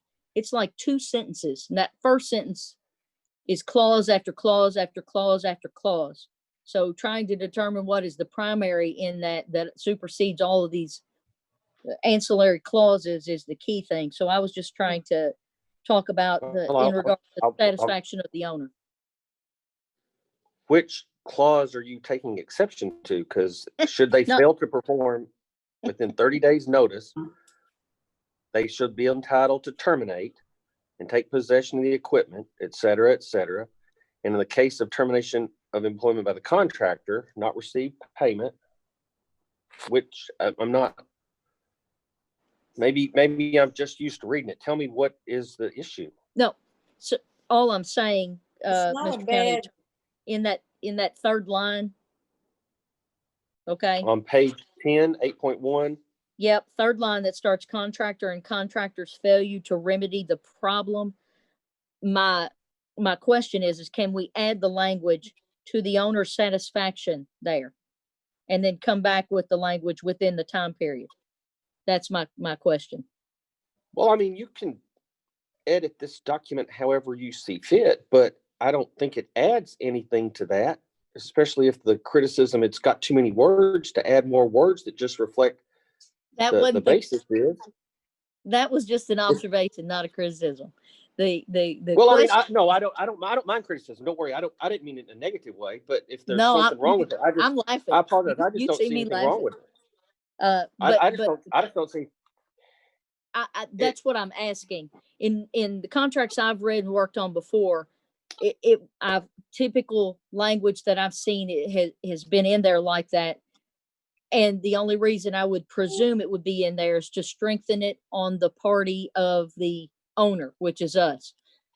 If it doesn't add anything of value, that's why I'm asking the question. Does it add anything of value and strengthen the position of the county? That's my question in a nutshell. I don't think so, to the extent that if it's fixed, it's fixed. It's not till right now it's got an objective standard. You're wanting to put a subjective standard on it. And I don't think that's what the scope of work with it. It's all viewed from an objective standpoint, not from either party's unique perspective. If it's not fixed, it's not fixed. We'll litigate it. If you have it subjective to the owner satisfaction, then that leaves the possibility that the owner could deny it even though it's objectively resolved. So I to the contrary, and I think that actually waters it down to a degree, because by you applying a subjective as opposed to an objective standard. I understand the point, understand why that sort of makes intuitive sense, but when you take it as a whole, you're adding a mental state that's not otherwise present. Okay, well, I'll come back and read that in a moment with that in mind. I did want to ask about something on page 13 about the governing law. Can we add the forum and venue language in there? Yep, I remember that one. That one came up because we had a, yes, ma'am, bear with me. I didn't see that anywhere. And you know, I ask it every time. Nope. Every time. What page you on that one? 13. I'm on page 13, section? sir, 12.1, governing law. I didn't know if that was the appropriate place or we needed to add a new section on forum and venue. No, ma'am, because governing law by the laws of Commonwealth of Kentucky said forum in this case is Franklin County Circuit Court because this is where the action occurred. So by being governed by Kentucky law without the other necessity, that is Franklin County, Kentucky law, and you got your choice of laws question because of it being out of state company and some of the other stuff. That's the key thing. I didn't know if we needed to have the phrasing about competent jurisdiction or the Franklin County specified in there. No, ma'am, because the law of the Commonwealth of Kentucky says by definition it's already Franklin Circuit Court. I would just hate for any of that to be changed. You know that there have been moves to that regard afoot previously in the General Assembly. So the only reason I bring that up, and those Well, have been, but those I'd also point out that the moves to change that were all locus. Yes, they were identified, absolutely. And the locus of the action in this case would be Franklin County. And they were also not addressed by contract. Those are default issues, and they deal with a whole separate section. You can throw it in there if you want to. I think that covered it again. What you're doing, and I appreciate it from an intuitive kind of point, by a perceived an attempt to narrow these things down. In fact, you're watering them down. They're broad for a reason, so it covers those kind of questions.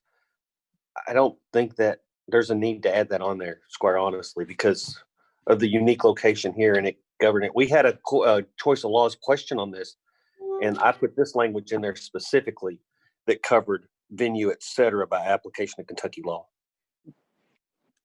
Just making sure, you know, I Yes, ask it ma'am. every time. So You do, and that's why I said much respect. But I this is when I wrote. We changed that one. I take responsibility for it, and it is tight in Franklin County under Kentucky law.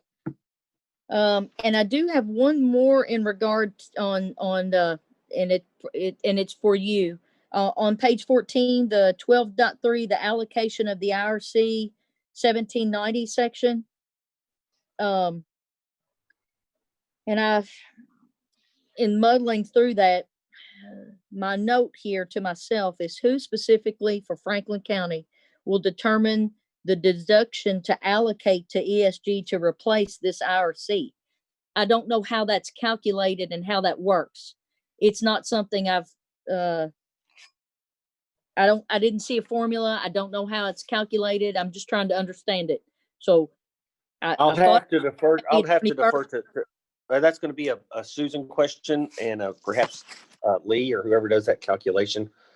They change the rules on that all the time. That's why it's a broad statement. Yeah, Pursuant to the I'm just rule trying as to opposed to understand. rules on such a day. I'll have to pass that one, ma'am. That one's lateral of mine. Ryan, you want to talk about 179D? Yes, again, Mr. Sparks is correct. Depending on administration, this law goes away. This law becomes retroactive. This law becomes forward thinking. So, as the designer of record, and as Franklin County not being a taxable entity, we become the bearers of the 179D tax deduction. So what that does is right now, it's increased to be over 90.1, ASHRAE 90.1 standards for heating and ventilation, and it becomes more and more stringent every year. It's a harder deduction to get a hold of from an energy reduction standpoint. And again, that's goes both ways depending on party. So that is 60 to 80 cents. I believe it's 60 cents now. If you take a standard lighting deduction, and that's 60 cents per square foot. We have a third party that does the 179D calculations. we present those to you, the county, Franklin County, for approval. So again, once we finish the project, we'll circle back as our tax preparation folks are diving into the 179D. They'll produce the document based on the information that I give them, drawings, submittals, cut sheets, as-built. And then we will ask for verification from Franklin County that those measures have truly been installed. You guys sign an affidavit that says, yes, ESG has installed these measures. To the best of our knowledge, they do match all this documentation. And again, that allocation is pretty clean at that point. It's a $1.80 if you do a whole building modeling. It's if it's just a lighting only, it's 60-80 cents. Don't quote me on which one it is right now. And then again, that's just applied per square foot. Okay, that helps me. Judge, if it's okay, I've asked questions for quite a while now. I'll share the floor back so that somebody else can ask questions if they have others before I ask some of the others I have. It's okay. Squire Booth, you've had your hand up longer than anybody, so I'll call you right now. Oh, thank you. I am not muted. Okay. I'm just wondering, in my mind, I heard that the owner, which is us, has to produce the initial punch list. Am I wrong about that? Is that right or wrong? ESG, yeah, ESG will be doing quality assurance and quality control throughout the installation. We'll also be approving the submittals and verifying that submittals, the equipment that shows up on site matches that equipment. So when we request a walkthrough per se, what we typically do is, and as Robert mentioned, we may have a punch list that's produced together. We may present a punch list of the 10 items that we addressed and checked the box prior to the walkthrough. And then at that time, Robert would say, hey, here's a couple items I found. What we don't ask from the county is to go find all the Easter eggs per se. We're doing that during the construction process. That's on ESG. And again, we're also liable to third-party inspections as well. Plumbing boiler section is going to be doing inspections when we replace the boilers. We'll have to have a state boiler inspector come out, ensure that that's been installed per code, as well as lighting, electrical inspections as well. So I hope that answered your question. Well, it just seems, well, actually, I was asking it because I wanted to know if we had to tell you what to do first instead of you just doing it. So No. That's not true. Okay. Yes, ma'am. Yeah. All right. Well, that answers my question. Thank you. Okay, and that goes back to earlier, the discussion was having Robert being overseeing of the project. And there are always issues that Robert sees and that he makes his own punch list on variables and things that he's seen that he's asked to change to make sure that it's done this way or that way that may not have been to his satisfaction, no offense, and so it's important that we have a set of eyes watching as the project develops. And that's what Robert will do. And he will also have a punch list to make sure that those have been followed up on. Correct. Okay. Do we start the whole project by providing an initial list of things to do? No, they've got a scope of work that they will decide this is where we're going to go first and this is what we're going to do. And then there's this big page right here. If you've got it of Yeah. all the work that they're going to be doing. And so they will decide what goes first, second, third, Okay. down the line. All right. Squire Booth, real question. quick, once we get a notice to proceed, hopefully, there'll be a lot of meetings, an early one, talk about schedule, Ryan Minor, in conjunction with Ryan Baker. And Judge, Laura. and it just may be me. This is Rick, but the transmission is hard to get over here at the courthouse, which always makes me think it's very ironic that the courthouse is having problems getting in for all the money we put on it. But I can't hear anything over here that anybody's saying. I don't know if that's a transmittal or otherwise, but I want to let you know. Oh, well, my question was, who starts the project? Who decides what to go first and who tells who, you know? And I thought that I heard that the county had to start the project by saying that this needs to be done first. So that was my question. Okay. And- Judge Martin, you want to continue on with your answering of? Absolutely. Like I said, in conjunction with our team, they will put forth a construction schedule. We will, of course, hit the items that we can get installed quickly and expeditiously in order to start achieving those savings. And we will outline that from beginning to end for you. And we'll communicate that very clearly, as we have most every project we've ever done. Okay. So it'll be Sounds very good. clearly outlined. We're a good communicating group, and most of them are anyway. All right, Tracy.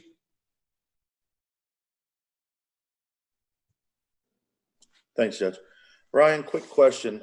During the conversation in regards to lighting, you mentioned that the road department lighting would be for the road department office only.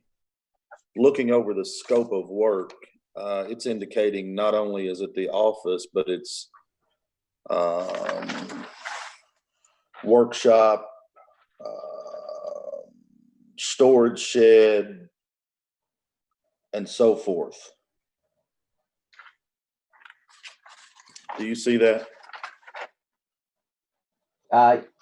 Yes, what you'll see to the far right of that, and I apologize. Well, it's there for a reason. Existing to remain, no solution proposed in the green highlight. So it's not included. What sometimes happens is there's some gray area. If we don't explicitly say it's not included, then I think this is a perfect time for that. It could be portrayed that that's a punch list item. We missed a building, we missed a room. So no, if there's a note that says no solution proposed, that just means it's not included, sir. Right. Okay. All right. Yep. Yeah, I think we can all agree the road department needs A lot. Yes, sir. yeah, it needs more than lighting. I mean, so need a new one. So Sure. Okay. thank you, Ryan. All right. Squire Muller, did you have something? Yes, Judge, thank you. So I guess this is back to ESG, and I'm not trying to beat a dead horse, whatever the saying is, but I know the judge has asked for it before also, is some better breakdowns of cost. I think Mrs. Barton said, if we buy lights for the entire project, they're going to be distributed, which I understand, no different than if I buy a semi of trees that are going to go in 12 different jobs. I still know what's going where, what my cost is, overhead, profit, things like that. So I don't know if anybody else has an issue with that, but I would like to see some kind of better breakdowns for, I'm not trying to micromanage, but I'm just trying to find breakdowns for the big parts of this project. So if somebody asks me, what is it going to cost? How much are we spending on this building? Taxpayers ultimately are paying for this. I want to be able to give them an answer and just not say, I have no idea. So I'm just going to throw that out there. I've got something like that. Hold on, Squire Booth. Hold on. Let them answer. Squire, Ryan, you want to answer the question? Yeah, I do. One note is that pricing approach document that was in your packet breaks down what I'd like to call the soft costs through the Energy Committee. We have obviously vetted several ECMs At the time when we were getting close or closer to narrowing down a scope, we did provide a breakdown of labor, material, overhead profit in that ECM toggle sheet. So that definitely can be, now that we have a finalized scope of work, that can be provided as a final. Okay, I would appreciate that, because obviously I'm not on that committee. So if the rest of the court could get something, I would appreciate it. Thank you. Yeah, absolutely. Yes, sir. Judge Barton, will you see that he gets that? That all the court members get that? Absolutely. And that's a breakdown per project. So you're going to break down I know Judge Wells and Squire Blackburn and I all asked about the lighting, and it was more of the fact that is a bulk project, and that it would, I think the comment was made that it would be really difficult to break it down per location. And I think that's what he's asking. So sure. If you all can do that, that would be great. I know that's something Judge Wells and, like I said, Squire Blackburn and I were asked about numerous times. So yeah, that would be great if we can get that. But one item as well, on that AIA form, again, to truly do, and Robert can talk to this too, to truly do progress payment, we're going to have to bill, by location. So you'll see that breakdown structure as well. Again, that's down the road just a bit, but that's the clearest way for Mr. Hewitt to feel comfortable approving our pay applications. Judge Wells, that's correct. That would be location and quantities and unit pricing in that pay application. Okay. I think Squire Muller's wanting just an overview at first. I think that's his question, and that those sheets that you all had, those color coded sheets, reveal that. So I think that's, if you send that, I think that's what he's looking for. Sure, absolutely. Okay. Back to you, Squire Sebastian. Okay, thank you, Judge. I'm looking at B18. It's the section on operational savings, and it includes an amount a little north of $172,000 in capital cost avoidance. Who can explain to us a little bit about capital cost avoidance and I guess the methodology for arriving at that figure? Sure, I will. Capital cost avoidance is actually an official term within the law. And I actually pulled it up. It's KRS 45A, Section 9. And it explains how you can basically look at future years of capital items that you're going to avoid the costs or incurring those costs because it's imminent that it's going to fail. It needs to be repaired. It needs to be fixed. It needs to be replaced. It's even better because the way we are with our standards, not only people like Rory and Ryan with ASHRAE standards, this is a very methodical, I guess, industry, if you will, about you buy an HVAC unit, you know how long it's going to last, you understand its life expectancy, but even more so because of the detail that they would look at a particular unit, a roof, and they look at the condition and they know that it's reached its useful life. So like you and I at our home, we know when it's time to replace something. We just do.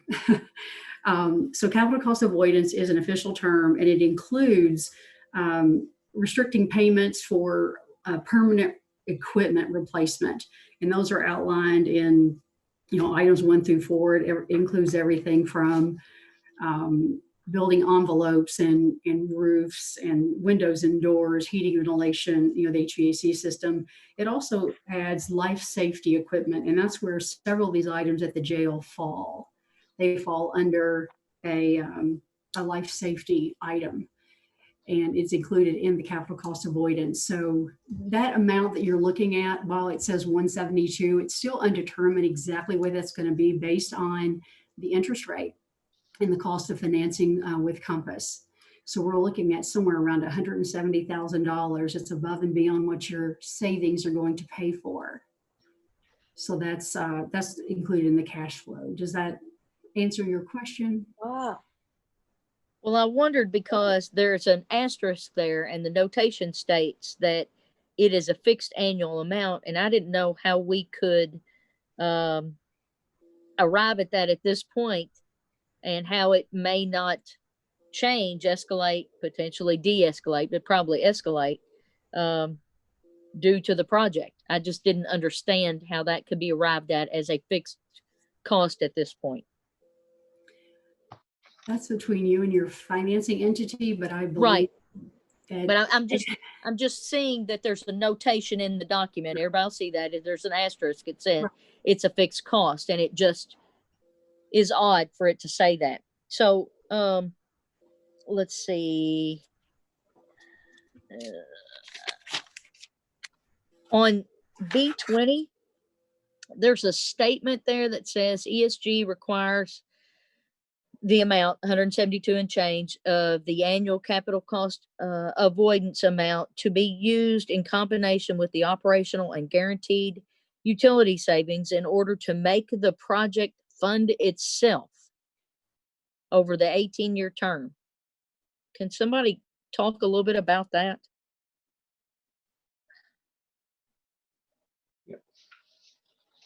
Ryan, can you do that? I'm not finding the page. Yeah, no, I'm fine. The cash flow, the PowerPoint sheet that we showed you, that capital contribution, that is highlighting that 172,000. And again, like Teresa said, it's got a bit of a variable on it until that interest rate is locked.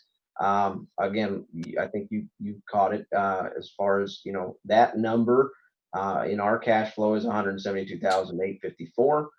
In Compass's cash flow, it's a little bit different. And then when they lock in the interest rate, that'll take the variance out of that. But what you're doing is paying you're taking your energy savings, you're taking your operational savings, plus the annual capital contribution to pay the debt service in full. So what that does is say ESG requires that $172,000 be paid over the term.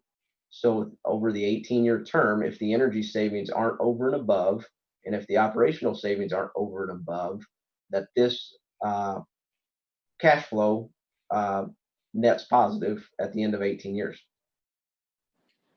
Ryan, I hate to ask you to do that one more time. No, you're gonna have to dance that same dance one more time. Hey, I'm not really good at dancing, but I'm pretty good at talking, if you ask Scotty Tracy. So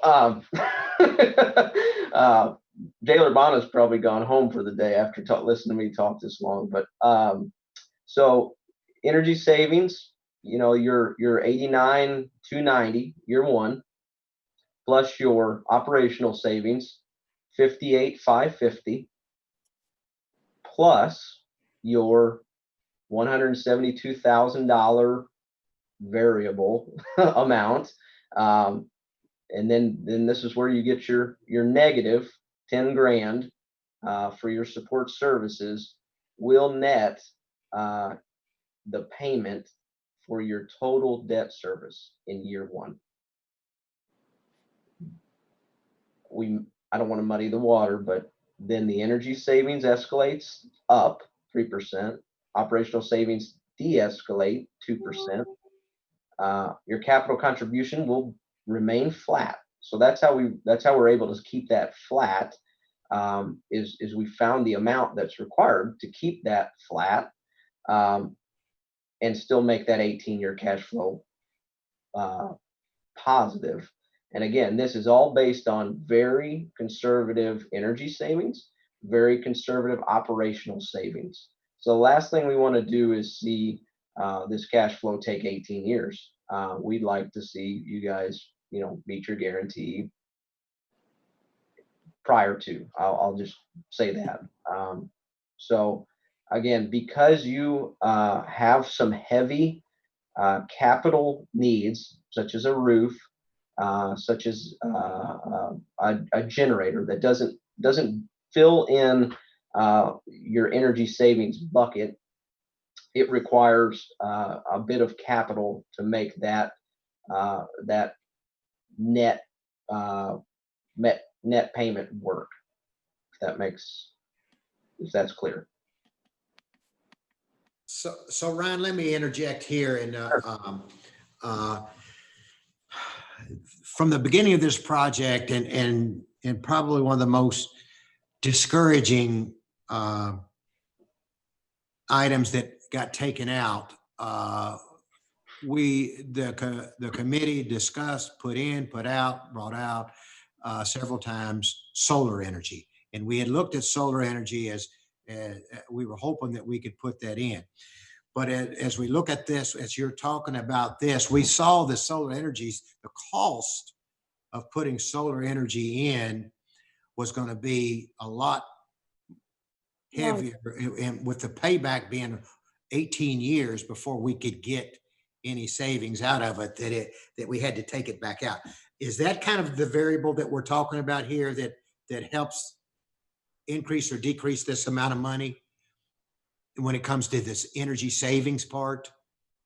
Yeah, and I think from the very early on, the low hanging fruit, I think the Energy Committee is well aware. So let me back up for everyone's education. Low hanging fruit in an energy project is lighting and water. Water rates are going up. So and sewer, if you save water, you save sewer, which is 2 to 2.5 times your cost of your water. So those two ECMs fund a lot of work because they are lower costs, they're quicker payback. And so when you start adding heavy mechanical, which we are doing at the jail, controls, which don't have a lot of savings per se from the energy side, on paper, we start dragging that payback, that might have been at 10 out to 15. Then we add a roof. Now we're out, out to 18. So once we get beyond 18, anything that's required to bring that back to term becomes a capital contribution. So it's just money on top of that to bring it back within the term limits. And again, that's really the reason for that is because we're funding non-energy related items, but we're maximizing the energy savings from other ECMs so that roof wasn't $1 million out of your pocket. It's you're able to bundle this approach and pay half that for a capital improvement and put it into the term of the project. So I hope that wasn't more confusing than it needed to be. Okay, questions, more questions.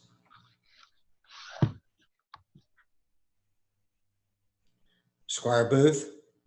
Well, I attended the virtual CAECO conference, and what the legislators that spoke kept talking about short-term solutions, and they were tired of it. They wanted a long-term solution because, they have to keep going back to the well. Well, I think that's kind of what this is, this energy contract is. So I'm going to have to look at the figures and follow along with Ryan's explanation to really understand it. But it's their business to understand it and present it. So I am willing to accept it at face value. Thank you. Squire Moore.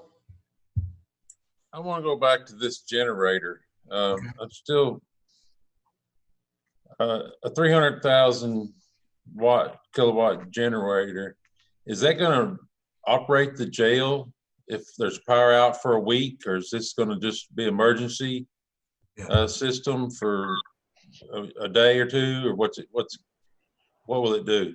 Yeah, so what we've included is we vetted this with Wes about Mr. Culbertson about how long outages have occurred in the past, how long have they run their current generator as far as backup. So if the jail is 100% loaded and the honor storm is 100% loaded, and should you have an outage, there is a 24-hour diesel storage tank, 550-gallon tank underneath the unit. At that point, it would require a refuel for an extended outage. But what we also talked with through this process was how long has restoration taken?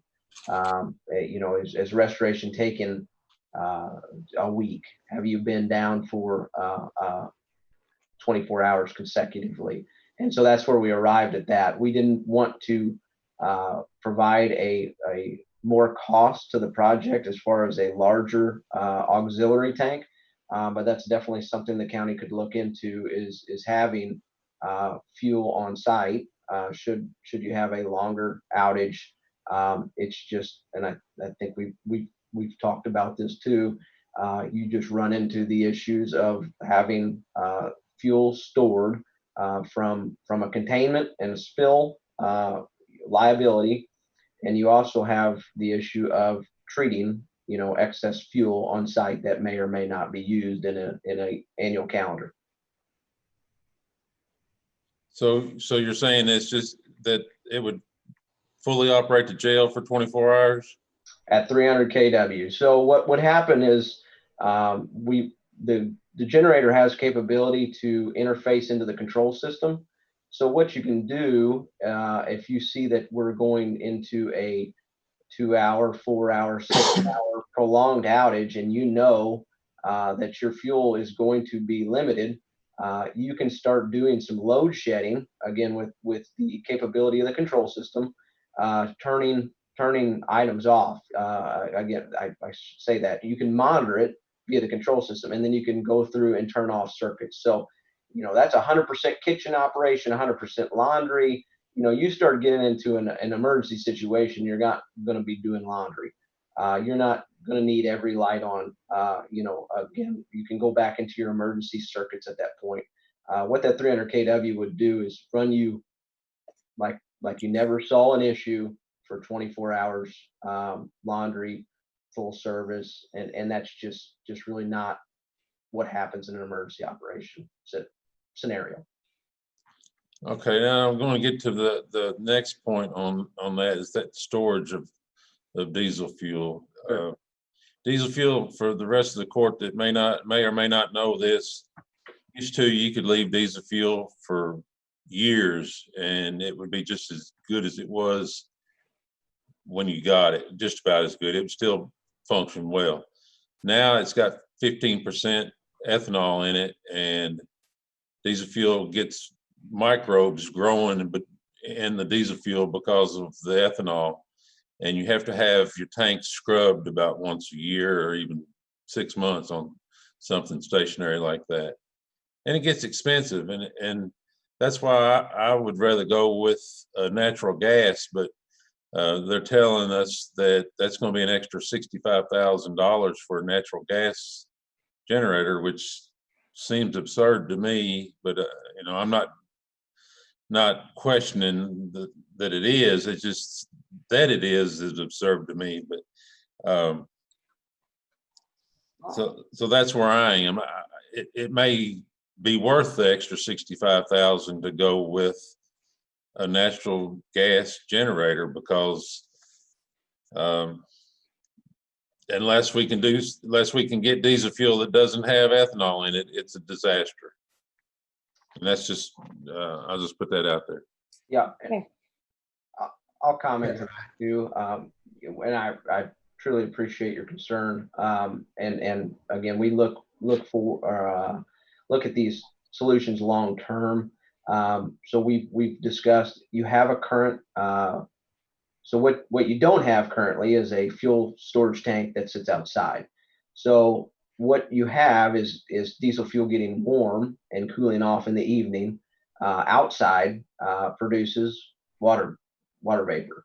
What that algae is growing in is water vapor inside the diesel fuel tank. So what we have included, which you have currently, but you don't have the same exposure, is fuel treatment as part of the preventative maintenance plan. What we've also included is what's called fuel polishing. So that comes in and I'm no expert by any means. I don't have a side business fuel polishing, but the way I understand it is you're recirculating that fuel through a dryer and removing that moisture. And from what Caterpillar has told us and what other folks have told us, is that can be done once a year on these stationary diesel generators and prevent issues.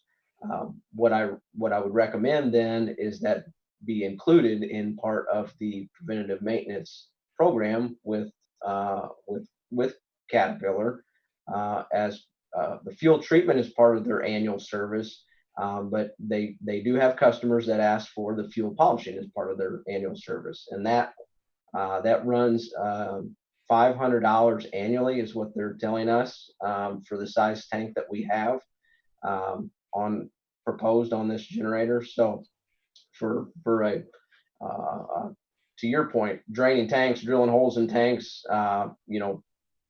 doing scrubbing, that's a small cost for preventing that issue. And what you also do by encompassing that with your preventative maintenance group is you remove the finger pointing. So year 3, you find some algae. You've had fuel polishing for 3 years. That would, at that point, that would be on them. They would be scrubbing your tank because they did not treat your fuel. They did not polish it correctly, and prevent the liability that you're mentioning on the diesel fuel storage. Well, I would just want to make sure that we were in a program like that, because I've had some bad experiences with these. Absolutely. And it's not just the microbes. They call it algae, but it's not really algae that grow in it, because algae won't grow outside of in a dark tank.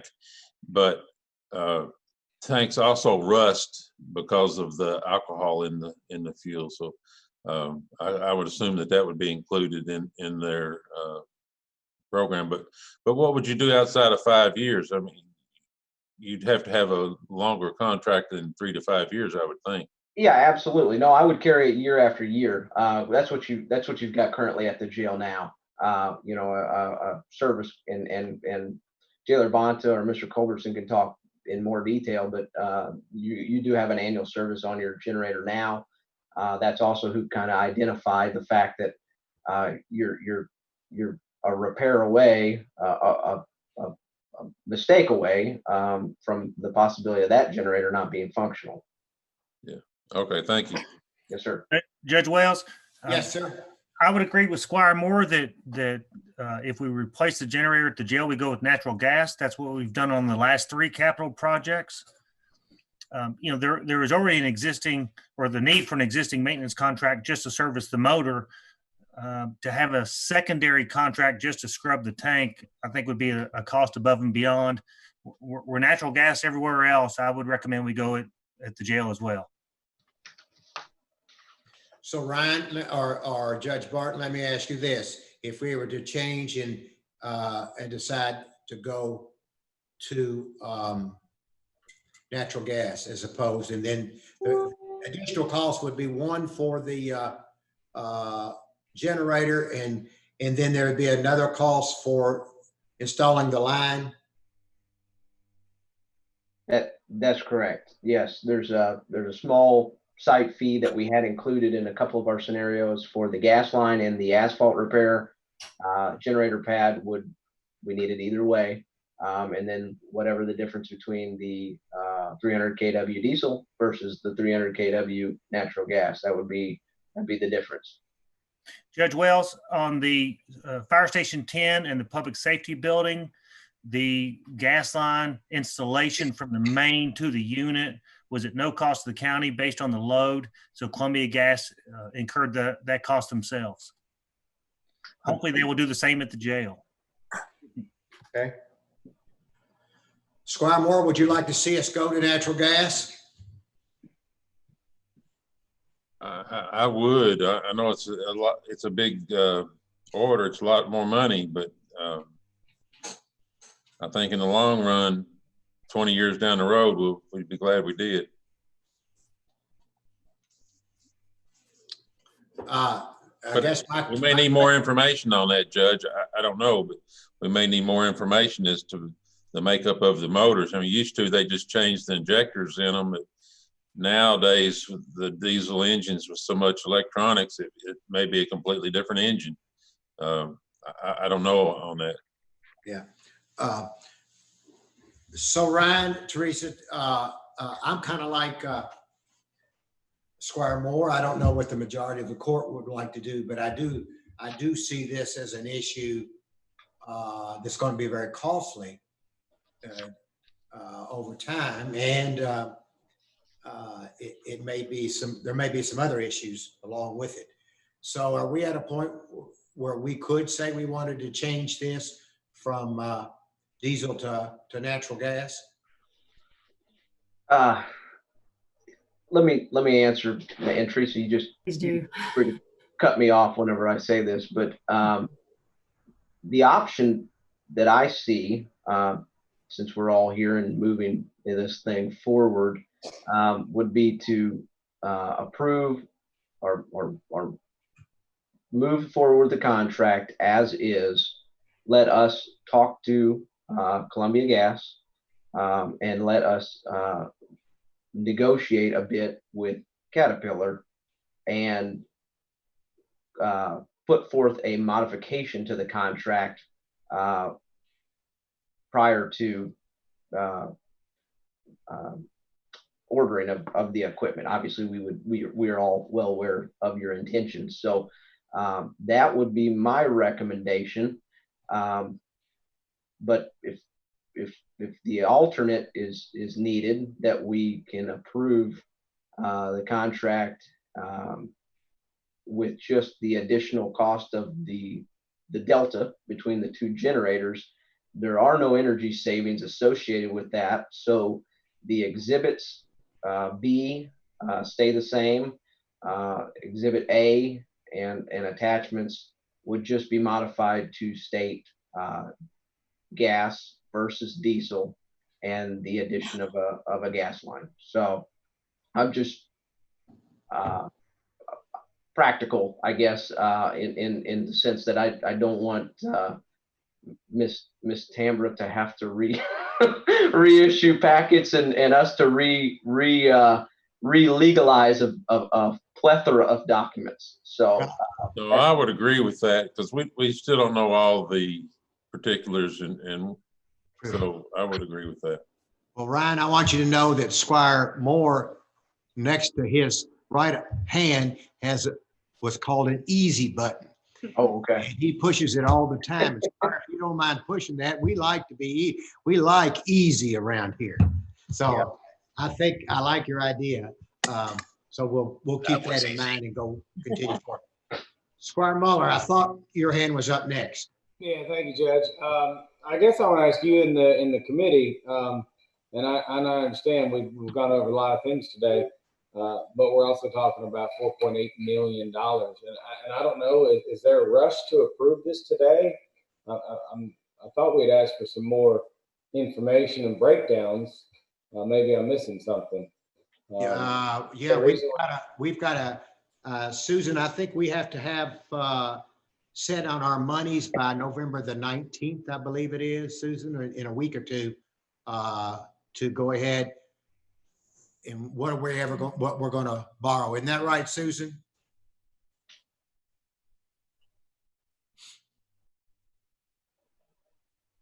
Susan Lawrenson? Yes, sorry, I was multitasking. Getting back to the unmute button is takes us a minute. November 19th is the target date for making a decision to get the bond issue out for bid in order to get the money possibly by December 1st. Of course, wrapped into the bond issue is the fire truck as well. So that's a combined, blended deal is the way is the way we're approaching it. So yes, for that purpose, time is of the essence. And moving forward, if the court is choosing to make this project happen, would also be be the same time frame. Okay. Squire Sebastian. Thank you, Judge. I had pulled out my notes from the January 27th, 2020 meeting. And I'm trying to look back over those because I seem to remember when we had initially talked about things that if the agreement was amended, that then the rolling was like a rolling contract end date. So many months would be added to this if we modified elements of that. So I just want to see if that's still part of this. So for example, if we agree to it today, will this add time or other things to the contract at a later point because we've modified and gone from a diesel to a natural gas generator? Well, actually, we haven't yet. I'm just saying if that is the case, right now we're still in the negotiation of the contract.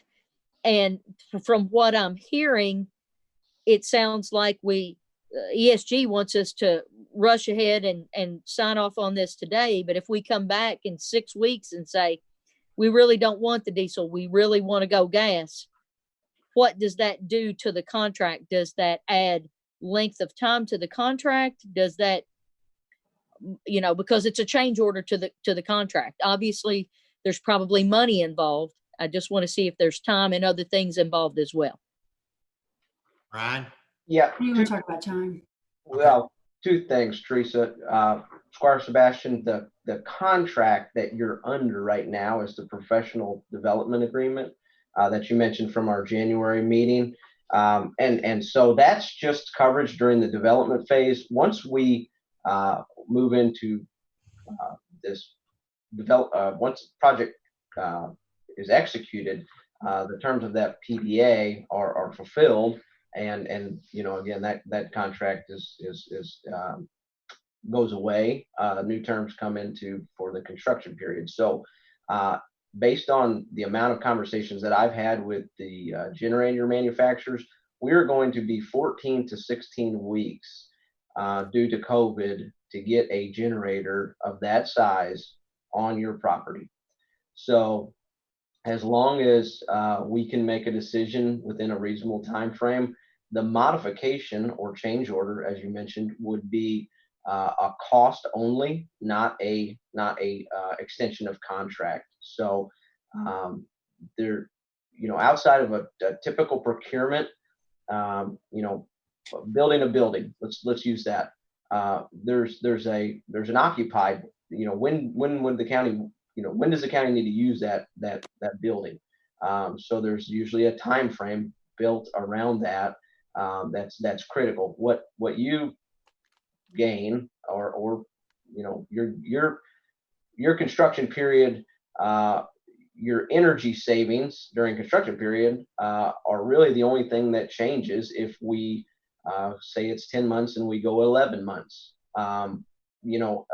Other than the fact that if you've got failing equipment or something to that effect. So I guess the short answer is it would just be whatever that cost difference was between the diesel and the gas, and the contract term, which is proposed to be 12 months would not change. Okay. Everybody, you got that? Okay. Other questions? Final statements. Squire Muller. So Judge, again, so I guess we're gonna go ahead and vote on this today, is that correct? Yeah, it's on the agenda to vote on. Yes, sir. Okay, well, I was wanting that other information that I'd asked for a little while ago. What other information did you ask for? I'm sorry. The You know, breakout. I would love just to know cost, overhead, how much ESG is gonna make. I mean, simple business questions, plain and simple. Squire Muller, if you'll look in your packet, I hope that it got included. There's something called pricing methodology. Let me see if I can locate it real quick, but it is a confidential sheet that says property of ESG, proprietary and confidential. Yes, sir.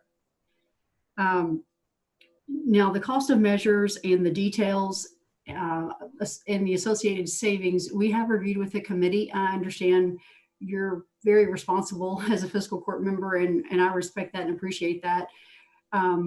We might be able to, I don't know if we can pull up one of the last screens that we had from our last committee, if that gives you some comfort on the costs. But to see the breakdown of construction costs, the soft costs, the direct and indirect costs, that should help you determine how costs are associated and affiliated with each item for ESG. Right. But the items for the construction, I'm sorry? I appreciate that, and I saw that, but I think I was looking for more individual projects, you know, is what I was trying to get a feel for. Okay, I want to give you some comfort. I really want you to feel comfortable with where we are. Ryan, do you still have, and I hate to put you on the spot, but I know, and I guess we need to ask maybe Andrew if we can take control of the screen, but I know that our last meeting, we provided a breakdown of the cost by measure. Ryan, does that put you on the spot to locate that? A little bit. Would that give you some comfort, Squire Muller? Well, I think it would. You know, I mean, it's just, I think like Squire Sebastian said right off the bat, I mean, there's a ton of information. The committee, which has done a fabulous job, has had months and months and months to talk about it, review it. And, you know, within 2 days, I mean, $4.8 million is a lot of money. It is. So, absolutely. Yeah. Yeah, keep rolling. All fine. Keep talking. Yeah. Judge Wells, if I may. Yes, sir. As part of that project budget, there has been a line item specific to owner contingency. Based on my quick review of the contract presented to the court today, there are some variables for costs to the owner covered in 12.9 and 12.10 of that agreement. So once again, I'd like to emphasize the need for an owner contingency in the project budget. I thought we did have money in there. Yeah, I did too. I thought. Okay, I just want to make sure that stays in, because there are some owner responsibilities for unknowns in those two sections that I cited previously. Isn't it still in there, Judge Barton? Yes, it is. Right, I thought Ryan? Nothing's been removed. We had 80,000. Yes, it is. I'm sorry, I was shaking my head. Okay, I see. Nothing changed. Why did you think it was out, Robert? Well, I don't have a copy of, or I didn't have an opportunity to review everything presented to the court. But based on my review of the agreement that I received, those two sections I referenced cover hazardous materials and concealed conditions. And I just want to make sure that the court understood that is the owner's responsibility and not that of ESG. Therefore, that would be a change order of the owner. And in lieu of a budget amendment, you would already have those funds through the bond to cover those extra costs. Just want to make sure it's all there still. Yes, sir. All right, I've got something here. Now let me just make sure I can get my screen going again. Excuse me, I got 10 screens here.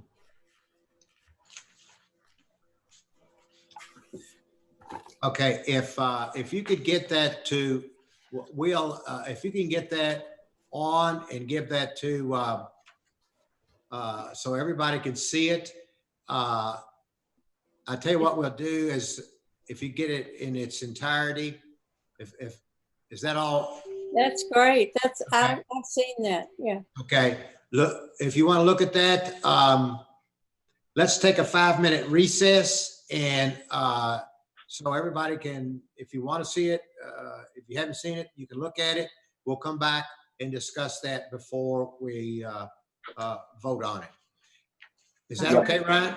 Yeah, one comment, and again, I pulled this up quickly. So one caveat to this, these are what you have in your packet as the financial approach.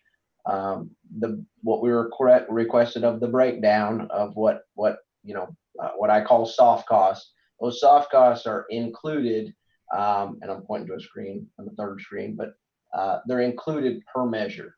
So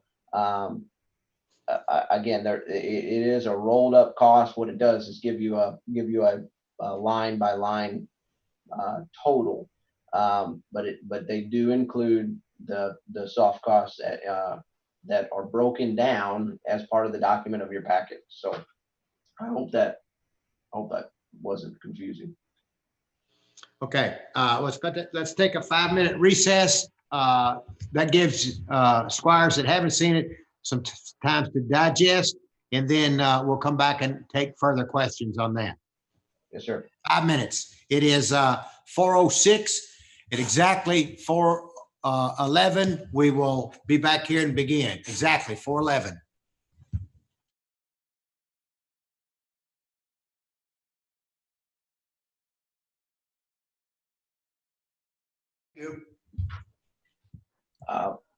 Yeah, if everybody's gotten a chance to look at it, I'm willing to answer any questions. Again, I know I kind of slingshotted something up here. We, as Teresa mentioned, we did break down labor, material, overhead, and profit on the toggle sheet for the committee as we were fine tuning measures. So this is a little bit of a roll up compared to that. But again, without those documents are kind of in an edit form. I hate to present a wrong number, so I'm going to defer to this document for numbers. So, Ryan Muller. Thank you, Judge, and Ryan. Thank you for putting this up. Yes, sir. So let me just ask about, because one of the big items that probably has caught me off guard is the jail roof, and the vibe I've gotten during the meeting, it sounds like that's been a hot topic during committee. Just curious, was there any other options, and how many bids did you all receive on that RFP or however you do it? So we received 3 bids on that roof. Squire Tracy and I have had long discussions. Squire Blackburn has also run me through the ringer a bit on this ECM. It does have a pretty large price tag on it. So what we did, and just a validation for Franklin County, you guys put a roof on 313 and 315 in 2016. What we did is we went back and price per square foot on that project, added a bit of inflation to that price, and our quote per square foot is actually less than what you paid on that project there. So 2 things. We want a long-term solution. It's 20-year warranty. We expect 20 years out of the facility. We went back and added appropriate insulation for 2 reasons. You're currently not at energy code, so R25 is current energy code. So we're going to increase the tapered insulation underneath that roof membrane to achieve that. You also currently have standing water on that roof, so you have improper drainage. We're going to correct that as well. That's going to require some extensions of drains, not necessarily moving drains, but reappropriating drains to the downspouts. And then on top of that, we're going to install a membrane that's a white roof that, again, per energy code, will reflect, heat for energy conservation. We had solar, as Judge mentioned, into that measure. The structural analysis and all the costs involved with that left when that ECM left. So again, it doesn't look like as big of a roof as it is. The complexity comes to the peaks and valleys, the contour of that roof. We did vet, semi-vet, a truss, adding trusses to that roof, and again, the complexity behind that. And I think I'll get the backing of the committee that it sounded simpler in the meeting than it was when we went out there to vet that with some vendors. So we actually had a budget of about 1.5 million to come back and put trusses and standing seam metal, and the last bit of complexity is you have a mechanical penthouse on that roof. Adding the standing seam trusses and would totally, you'd have to redo the access to that penthouse, essentially through an access hole like you get on the roof now, except for the fact that there's mechanical equipment that can't be removed should you remove the access door per se that you walk into now. So I hope that answered the question. It does, and I appreciate that, Judge. I know it's been a long day. What was the committee? Did you all vote on this coming out of committee? I always like to ask that. Like, what did it pass unanimous, or where is this project at? Yes, it was unanimous that we accepted. Move forward. Thank you. Judge Wells, if I may. Yes, sir. Ryan, since you referenced our re-roof project downtown for 313, 315, 321 on a cost per square foot analysis, we use TPO down there. Can you confirm that you're pricing TPO for the jail roof? Yes, we actually got PVC. Yes, we got pricing for TPO and PVC. We've heard recommendations on the price variance isn't much. Actually, PVC was a little bit more, which I thought was the opposite with TPO. So we can vet that without a lot of risk on cost on our end through the submittal process. But PVC, the reason we have that included is it was the way I was understood is that warranty process, if there is standing water, which you got a very good pitch on the roofs downtown, well, the two roofs, if there's standing water on PVC, the manufacturer warranty process does not have as many hiccups as if you have standing water on TPO. Again, I mentioned we're going to resolve the drainage issue, so I don't see standing water being an issue. But I thought from a long-term standpoint that making sure you guys were validated for the 20 years through the warranty period, it sounded to me that the PVC was a less finger-pointing option. So.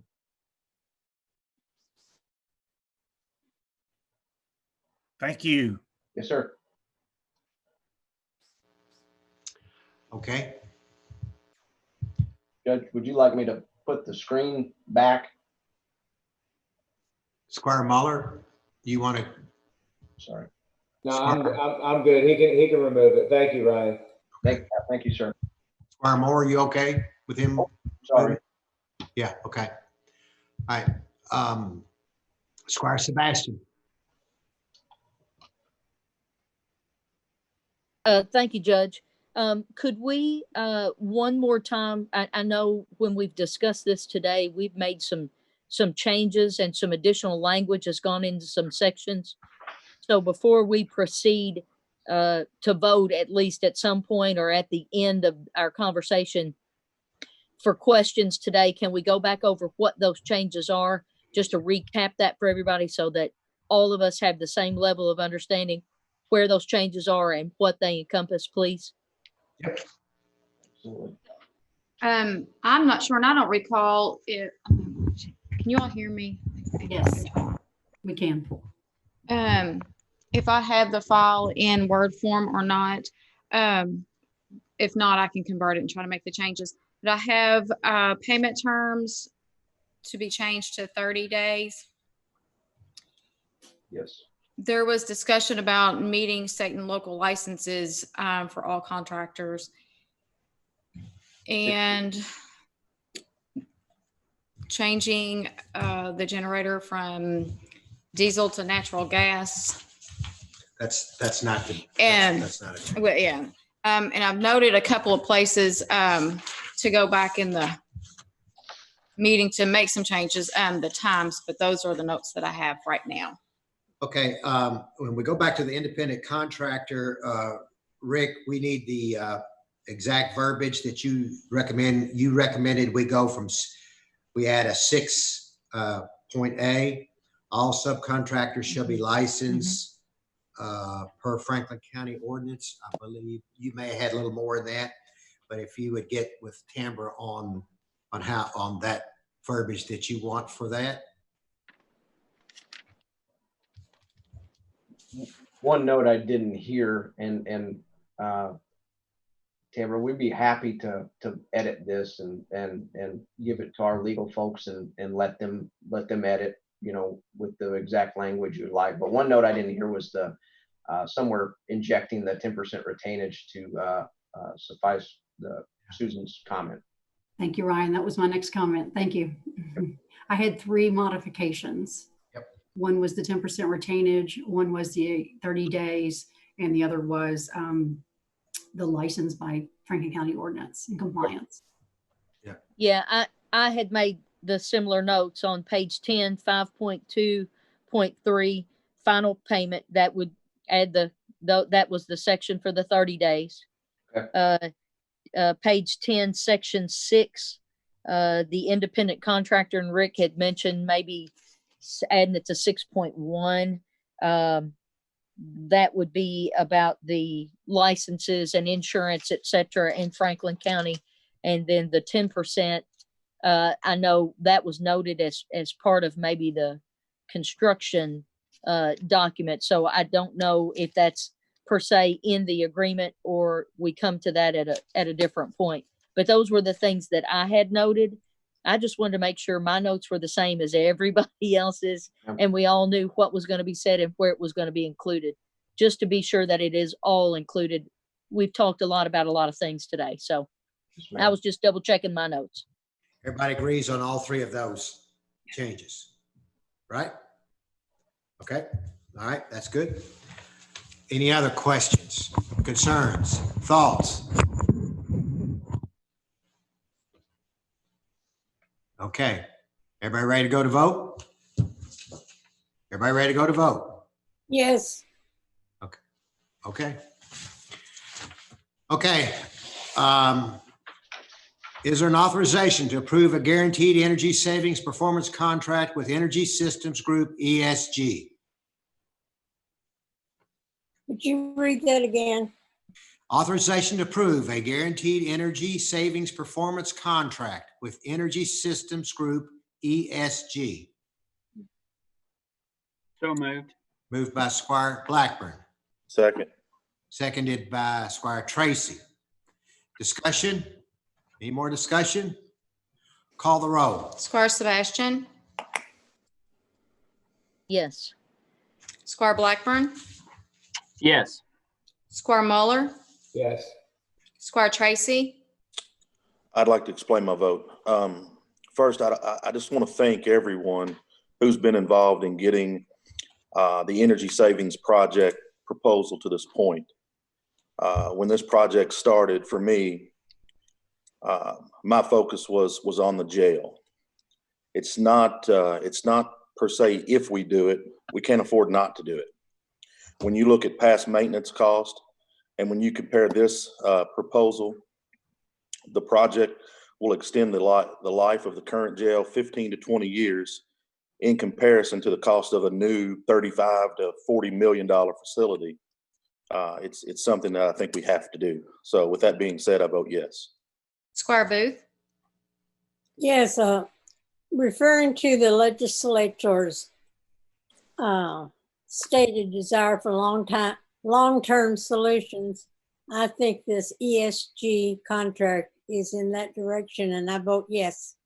thank you. Squire Moore, I would like to thank this committee for their hard work on this. This was no easy task for them, I'm sure.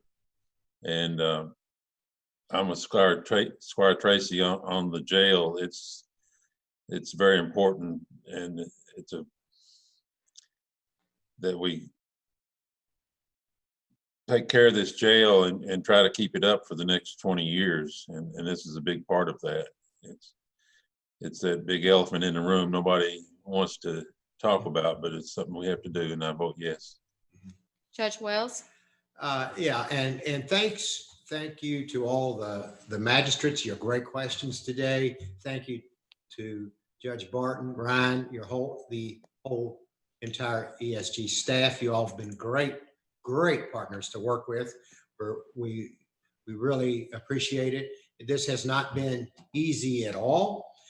Also, a big thanks to the Franklin County Fiscal Court staff, Robert Hewitt, and Jeremy, and our chiefs, and John Mitchell, and Charlie Lewis, and everybody. This has been a team effort. Jake Bonner, all your staff as well.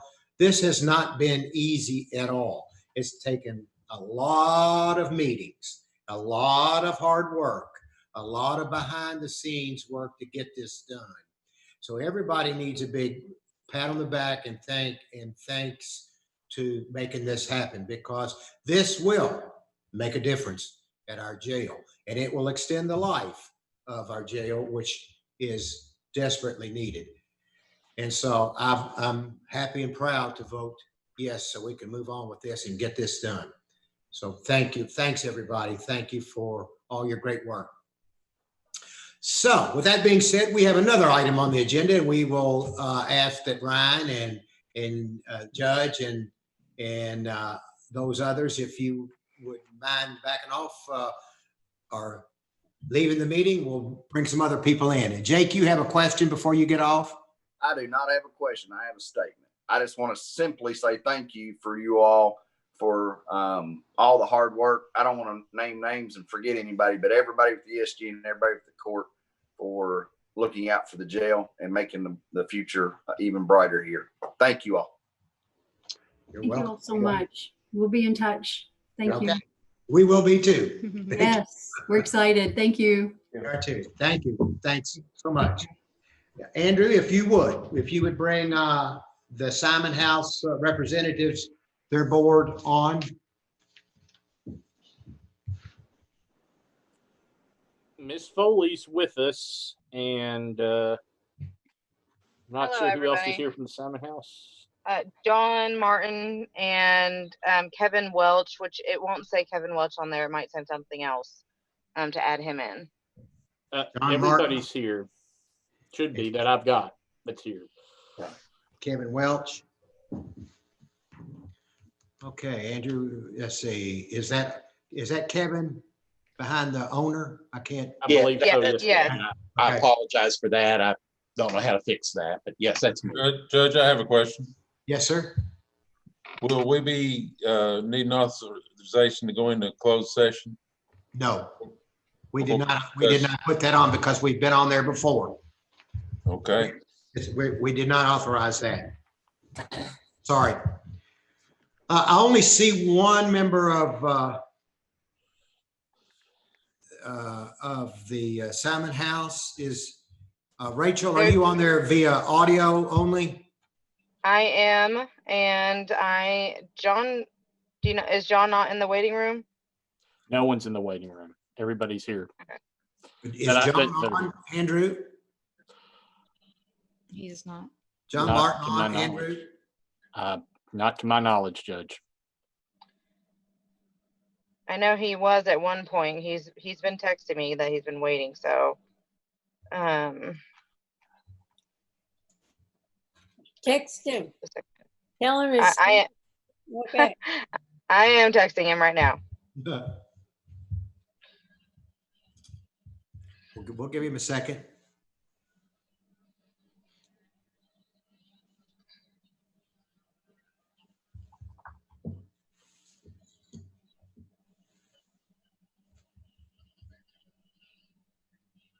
Give me just a second. I'm going to actually go ahead and call him. So I'm going to mute myself. Okay. Hey, Judge, while we're waiting, I wanted to thank you and Squire Blackburn and Squire Tracy for a job well done. I know that was a grueling process, and I appreciate all the court members and all the staff because I think we make a great team, and I think everyone asked a lot of good questions that needed to be asked, and I'm proud to serve with this committee. Thank you.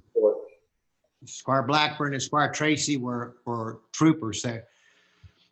Squire Blackburn would have to come in after school, and he'd be fussing because school didn't go his way.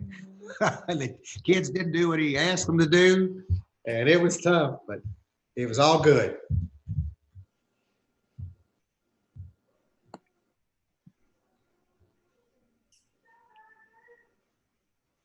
Somehow he said, sorry, all. Somehow he said he got kicked from the room. He'd been there the whole time, but now he's trying to log back in.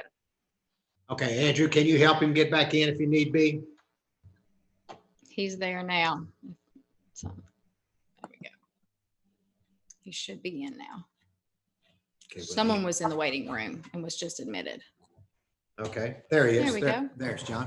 I'm sorry, I never left the room. I've been watching the hearing since 1 o'clock. Well, first of all, God bless you. I feel like I have really grown in the past 3.5 hours. Well, welcome to our world. Yeah, I think we've all learned a lot today. Yep. Yeah. Okay. Okay. The next item on the agenda is the authorization the county judge to execute and sign necessary documents relating to the terms of sale of the property located at 231 East Main Street, otherwise known as the Health Department building. We've got you all back on. At our last meeting, we had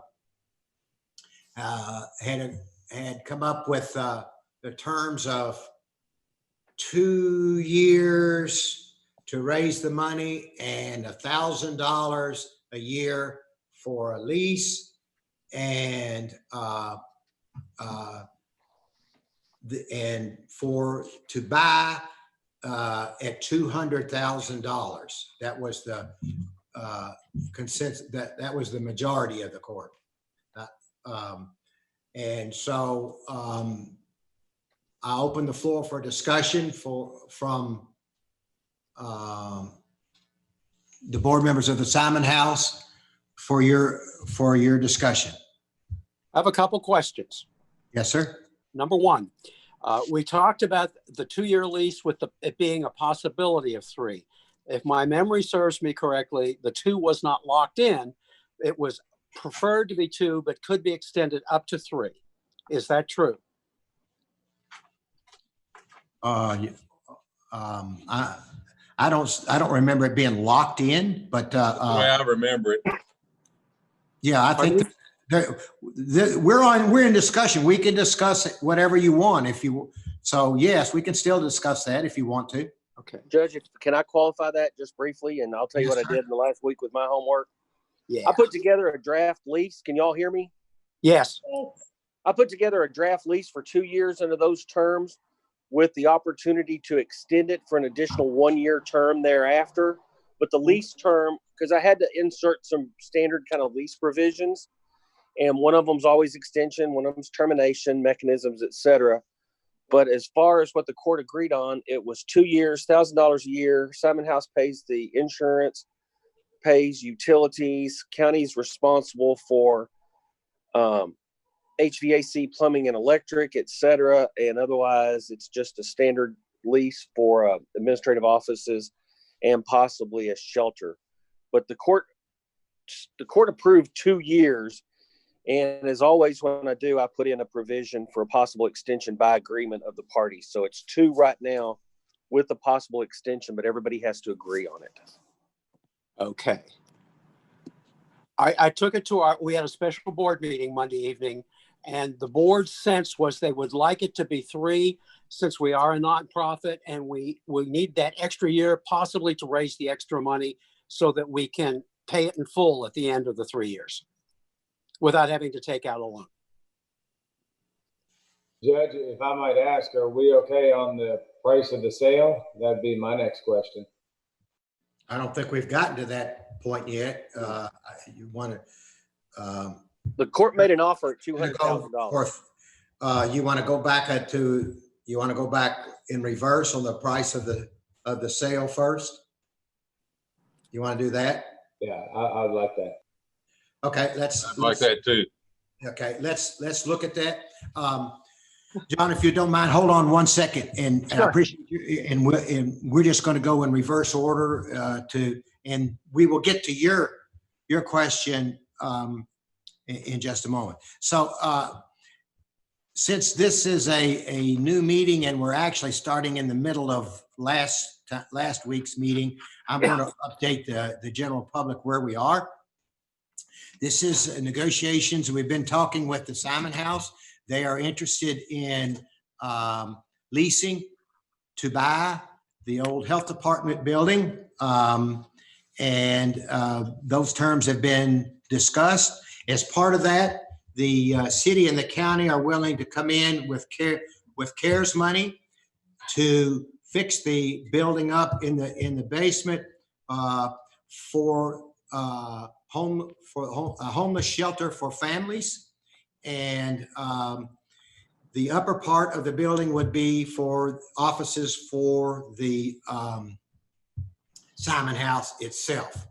And that's where we are with this. So what we're wanting to use are monies that the federal government has given us to help families in our community that are homeless. And every day we see, if we read in the paper, we see there are more and more and more.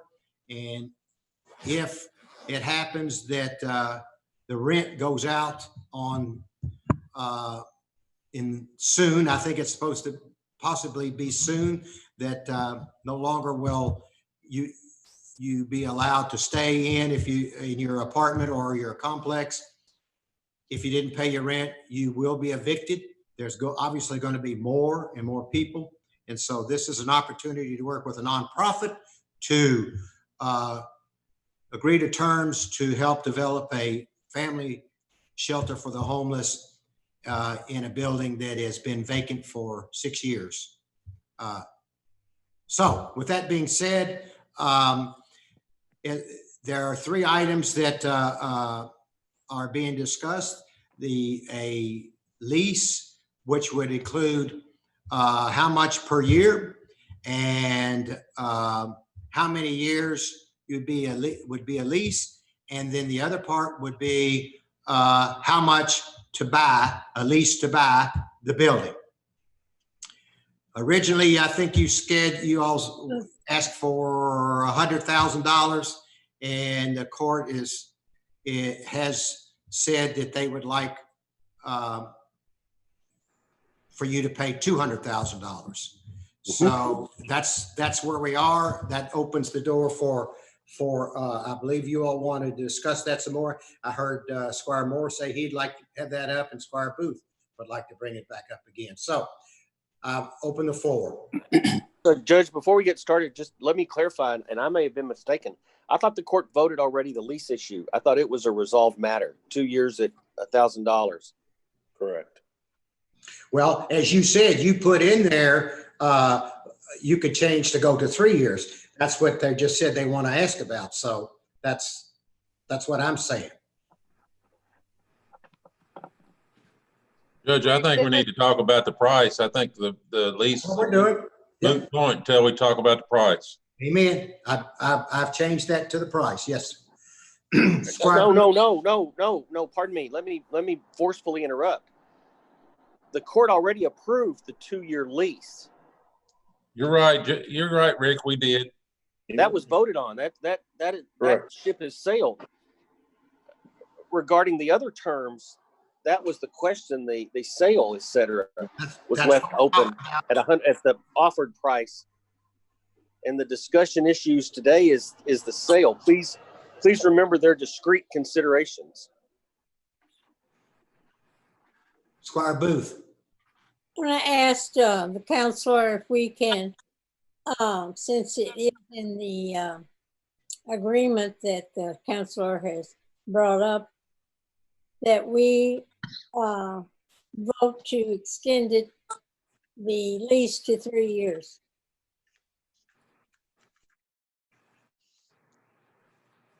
We're not at that point yet. Okay. Let's talk, if you don't mind, Squire Booth, and we will get to that.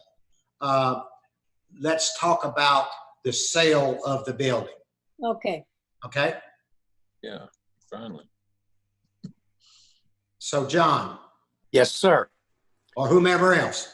The board authorized me at our special meeting Monday night to make an initial offer after the 100,000, raise it to $150,000. Okay. So there's a motion on the, you're asking the fiscal court to consider 150,000. That is correct, sir. Okay. Discussion by magistrates.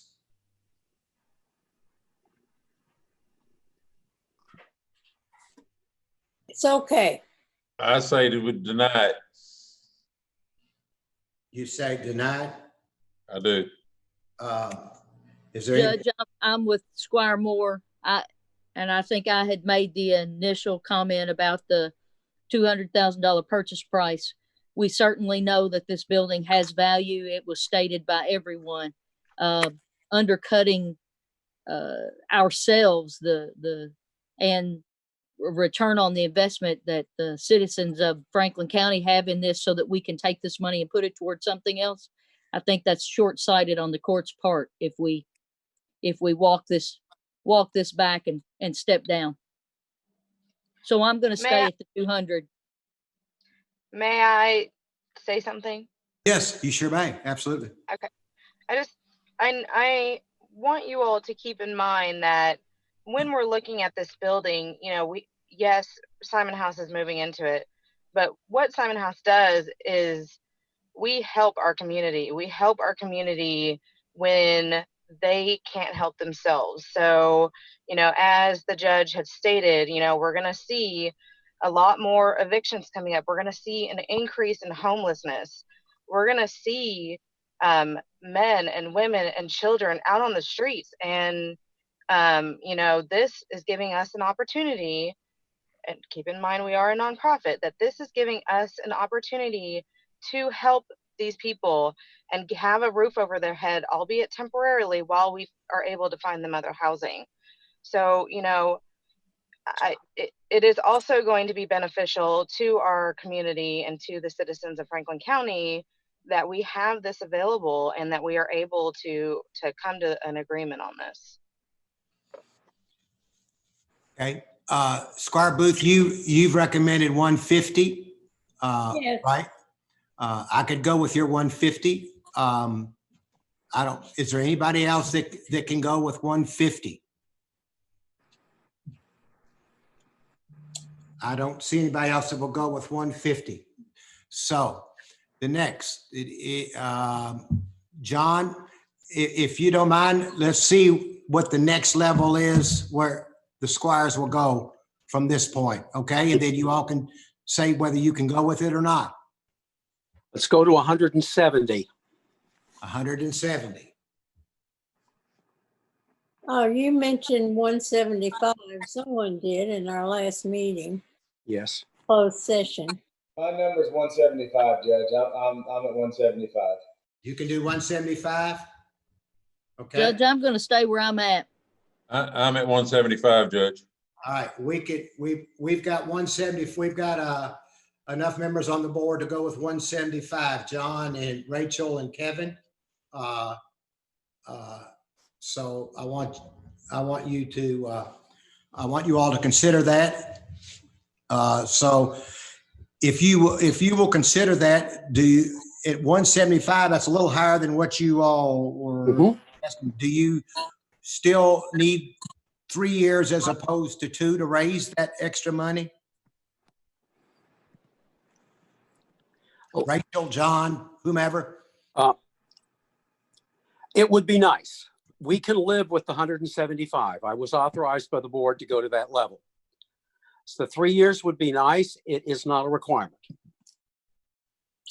Well, the counselor's already said that he's already done the contract in 2 years with the option that if the court agrees, the majority of the court agrees at that time, we could raise it. I'd say we leave it at that. Well, I say it, let me say, I say it to this point. If you're going to amend it, then we have to have that clearly reflected on the vote that it is in fact 3, not 2, because the last vote action by the court was to lease the property for 2. So could we say what you mean and mean what you say and stick with it? Like the spot, and I didn't catch which one had just said it, and I apologize. But if after 2 years we reconvene and say, we need an additional year to raise these funds, would you consider another year of the $1,000 a year? Is that something that we could all agree on? Or that you We all may, but could possibly we may agree not on? be here. We might be all voted out of office at that time. So I understand what you're saying. I'd rather not do it that way, because what would happen if they said no and you had to leave? So it would be better if we could get 4 votes to extend it from 2 to 3 years to let you raise it. And if 2 years you can pay for it, if you can pay for it in 1 year, you do it that way. Yes. Okay. Okay. Squire Booth, can you live with 3 years as opposed to 2, up to 3 years? Yes, I'm moved that we do so earlier. Okay. Well, okay. I can go from 2 to 3. There's 2 votes. Are there 2 other votes that can go from 2 to 3, up to 3? Don't have to do 3, but you can go up to 3. Yes. Anybody else? Blackburn? Yeah, I'm a lot like Squire Muller in the fact that I don't want to push decisions that this court makes on proceeding courts. But at the same time, I don't see a proceeding court kicking them out of a lease, but I would be willing to go up to 1 year more, to 3 years. Thank you. Now we have 3. Also. All right, we got it. Okay, we have here will be the vote. Tamara will we'll change it from 2 years to 3 on up to 3 on the lease, and we'll after 3 years buy for $175,000. Now, Rick, what would be the verbiage on that part? So they could buy it 1 year, or they could buy it at 2 years, or they could buy it at 3 years, anytime in that time for $175,000. Okay, just let me review what I'm going to be changing here. The court is going to vote now to amend or to do the lease for 3 years, beginning November 1, 2020 until 2023, under the same lease terms that was previously agreed upon. And that is correct, right? Yes, when you say up to 3 years, you could do that. Okay, well, I'm just saying the lease on the front end's got to have an ending term. So 3 years, and then then the court is authorizing the issuance of a offer for sale in the form of a real estate contract to be closed no later than October 31, 2023, earlier if you want to, at the amount of $175,000, et cetera, for the property located at 231 East Main Street. But you got a closing date, and then if it's earlier, it's earlier. We can work that out.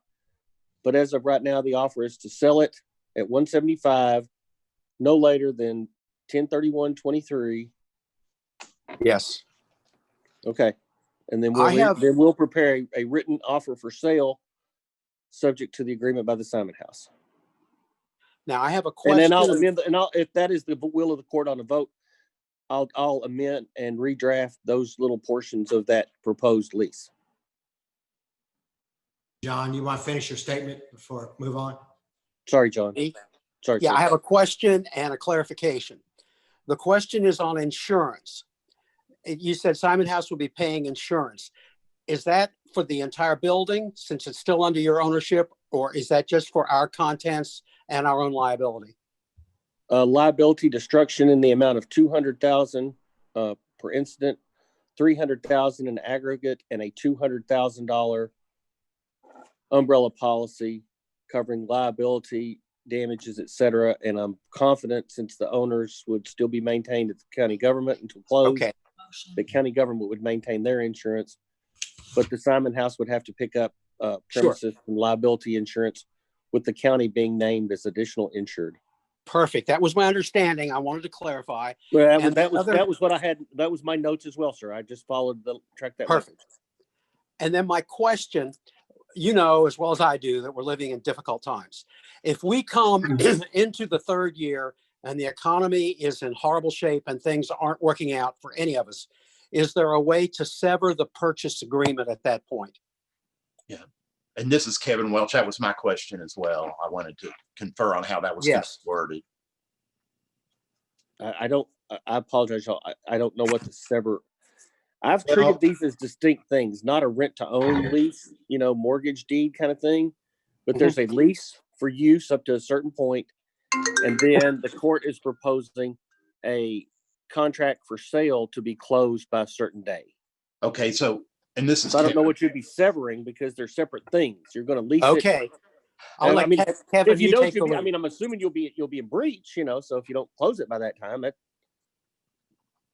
they'll sue you for $175,000. Oh yeah, Kevin.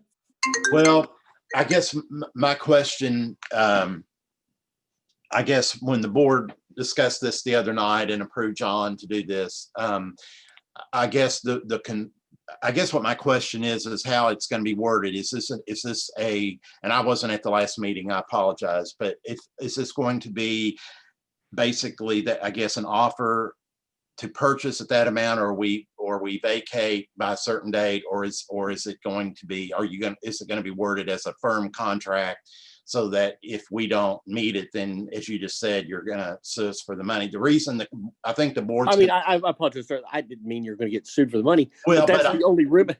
If you breach a real estate contract for sale, that's the remedy.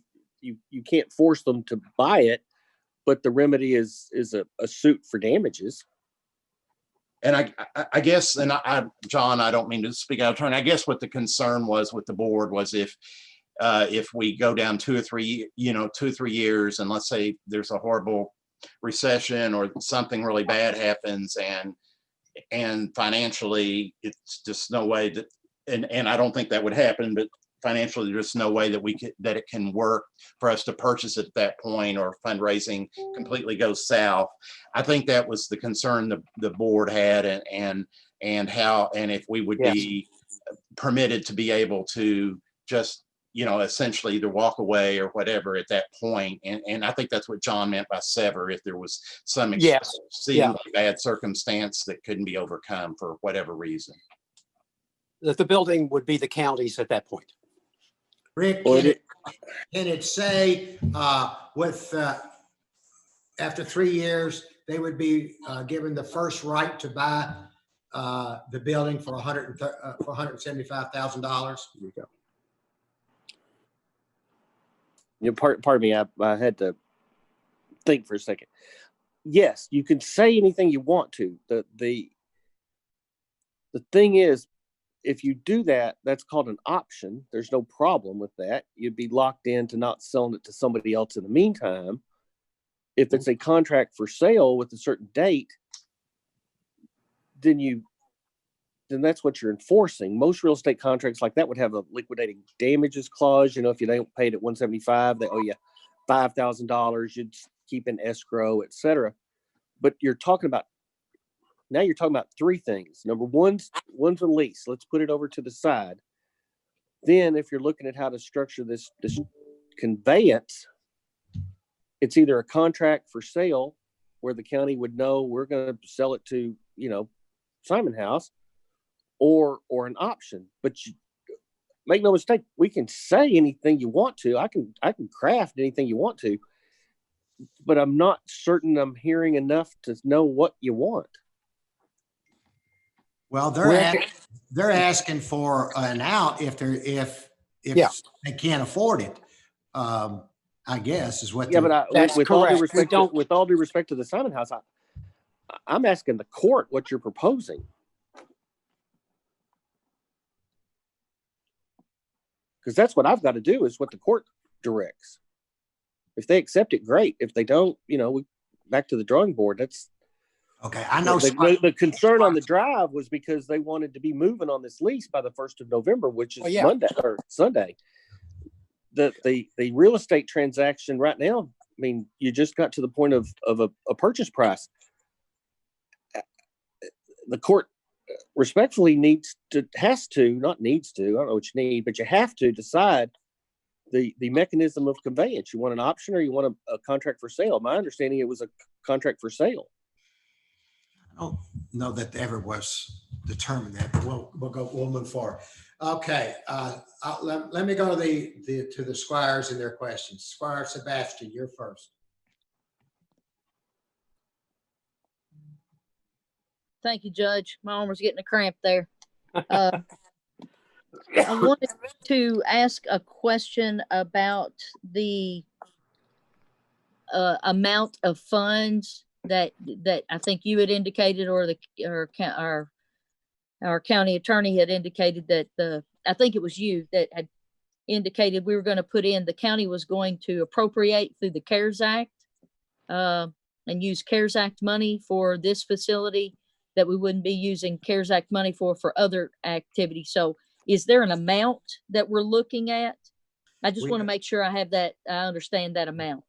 The court was in favor of up to $100,000 by both the city and the county. May I interject something here, Judge? Pardon me? This is Ann. Can I say something? Please. Yes, in regards to the money that the city and the county have said that they would put forward to do the changes that need to be done to the building. The city, the way that they're handling this project, as well as some others, is by the use of recovered funds. That's what I would suggest that we do as well, for a couple of reasons. One is that if we attach this project to a reimbursement of CARES money, then we're going to have much more complicated MOAs and some things like that with the state in order to be able to fund this project. We also run up against this CARES money is supposed to be expended by the end of December, which I understand that they would possibly consider an extension. But my second reason for saying that I think recovered funds is a better way to do this is that there may be portions of this project that I could also submit to FEMA for some recovery of some of that, because it's in conjunction with a homeless shelter. So my recommendation, because we have other expenses that we can draw down all of our CARES funds with, my recommendation would be to do as the city is doing and use recovered funds, and then we would be following our own needs as far as documentation for audit and procurement, without having to consider the additional layers of complexity that would be there with the Commonwealth and the federal government with trying to draw down funds for this particular project. That would just be my recommendation. And that's a much easier way to get it. Appreciate you thinking about that. That helps out tremendously on all kinds of avenues. First, most importantly, there's a deadline December 31st, that they want you to have it at least earmarked by, and this opens up, it becomes a lot easier to use doing what you're saying. Thank you for that suggestion. So to continue, let's go back to your question. yes, sir. Thank you. And thank you to our wonderful community grant writer on that. That was helpful information. So did the court, and I don't have my material, but I can get it quickly.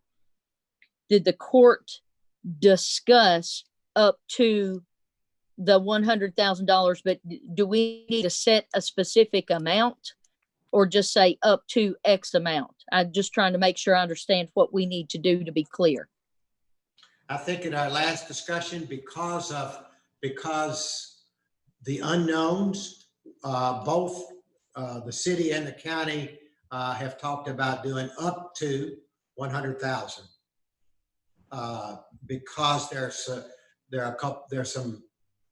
there's an estimate of 122,000, but that is an unofficial estimate on the cost. To cover us, we both had talked about doing up to $100,000. And I know last time, Squire, you didn't want to do that, but I thought the court the majority of the court agreed to go up to 100,000. And if I thought that wrong, I'm sorry.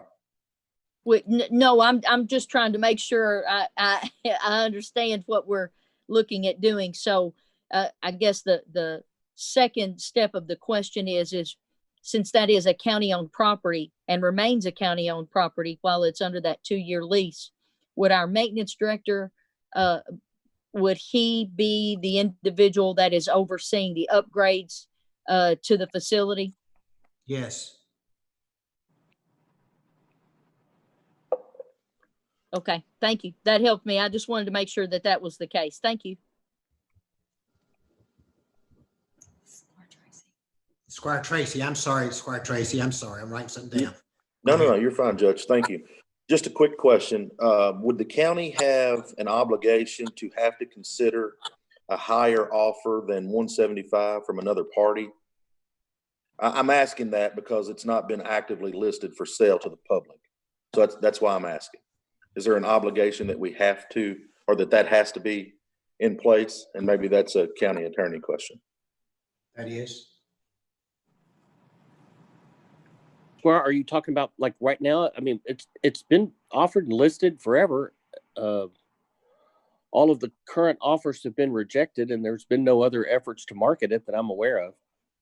I'm just now, if you're talking about during the pendency of the lease, and that goes back to this question, or not this question, your all's question. If you've got a firm contract to purchase it at a future date for a certain amount, then certainly if you were to go and be offering it to other people, then the county would be in the breach of the contract. If it's an option and you do find a better one, then you could relieve them from that option.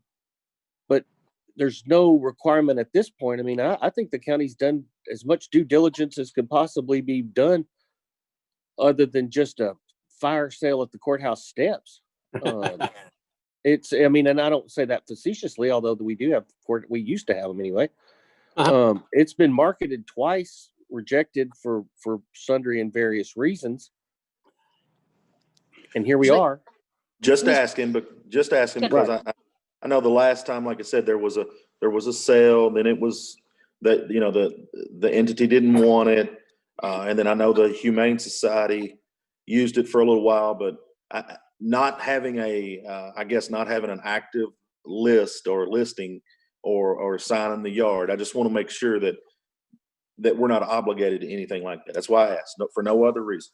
As far as I know, sir, all due diligence to market it has been exhausted, and here we are. So okay, that's all I can say on that one. Okay, thank you. And I think didn't we, Mr. County Attorney, now that the title issue has been cleared up, that stands to make this a more positive property to sell because we're not going into a sale potentially with a cloudy and unclear title, right? One, and I always took exception with the characterization. It was unclear. There was a restriction when the state conveyed it to the county that as long as it went to another governmental entity, that would run with the land. But if it were transferred to private hands, then the county would either have to release it back or pay it. At the time of that agreement with the city specifically, that satisfied the obligation. It just passed the burden to them if they sold it to yet another third party because it ran with the land. Once we close at that conveyance and create just one plat,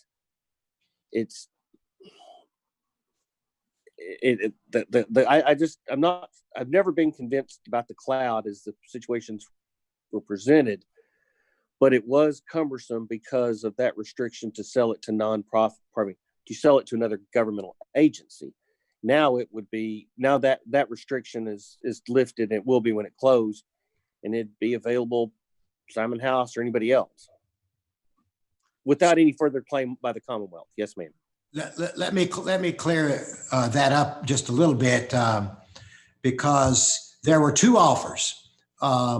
One that would require a zone change, and they would not buy it unless we could guarantee that they would get a zone change. The second offer was by the city, and they had talked about tearing the building down and putting a fire station there. The first one, and actually it was the city, the second offer, that exposed the title issue, which was unknown during the time of the first offer. So it wasn't going to go through either way until we got that part resolved. However, if you look at the way it's written, the Simon House would have been able to buy it without it being resolved. No, maybe, I don't know. But it had to be a government issue, a government entity in some way or another. So in our discussions a year ago or so about trying to redo the deed, the state said, well, if you want to sell it to another entity, a governmental entity, you could. They had no problem with it. So there's a lot of quirks in it, but fortunately it's been resolved. So, all right. Any other questions? I have one. Kevin, are you still here? Who? Kevin. I do not see Kevin. Okay. He had to step out because he had another meeting at 5 o'clock. Okay, understood. Kevin's our attorney. I didn't know if he had any questions for you guys. Okay. We'll let that go. Okay. Thank you. Okay. All right. Now I'm going to do my best to read this the way it. This is authorization to amend the terms of a lease from 2 years to 3 years, and the sale of property located at 231 East Main Street to the Simon House for $175,000. And this is not in here. Do we need to put in here and up to 100,000? Rick, how do we say, does the lease have the $100,000 both by the city and the county in it? No, sir. That's a third consideration. And we can't proceed to that degree because we don't know how much it was. The court's already by resolution agreed to do up to $100,000, but since there's not been any bids, architecture work, et cetera, you don't know what that amount's going to be yet. True. And the court will approve those bids as they come in. Well, I don't. The point is they're not in, so we don't have a third agreement for infrastructure. The lease was the premises, certain amount for a certain time. What I'm hearing now is the court's wanting to authorize an offer to sale to the Simon House at a certain amount of money. And then as far as the in building, once you get your architect there and find out what it's going to be, that's going to be the amount up to $100,000 or $200,000, $100,000 for each entity. We'll have to cross that bridge then. Okay. So are you okay with what I just read? I'll read it again, Rick. To the Authorization. extent that it needs to reflect that the court's authorizing an offer to the Simon House for sale, because they have to formally accept a real estate contract. Okay, Rick, listen and tell me what I need to change. Authorization to amend the terms of lease from 2 years to 3 years and to sell property located at 231 East Main Street to the Simon House for $175,000. Except it should be an authorization to make an offer to the Simon House. And make an offer to sell. Yes, sir. And make an offer to sell. Okay, authorization to amend the terms of lease from 2 years to 3 years and make an offer to sell property located at 231 East Main Street to the Simon House for $175,000. To be closed no later than 10/31/23. That was my next Yes, sir. question, if that date needed to be in there. Thank you. To be closed when? Yeah. No later. 10/31/2023. 10/31/23. Okay. Can everybody agree to those terms? Everybody agree? All right. Is there a motion for the authorization? I move that we establish an agreement, an offer to sell for $175,000 to be paid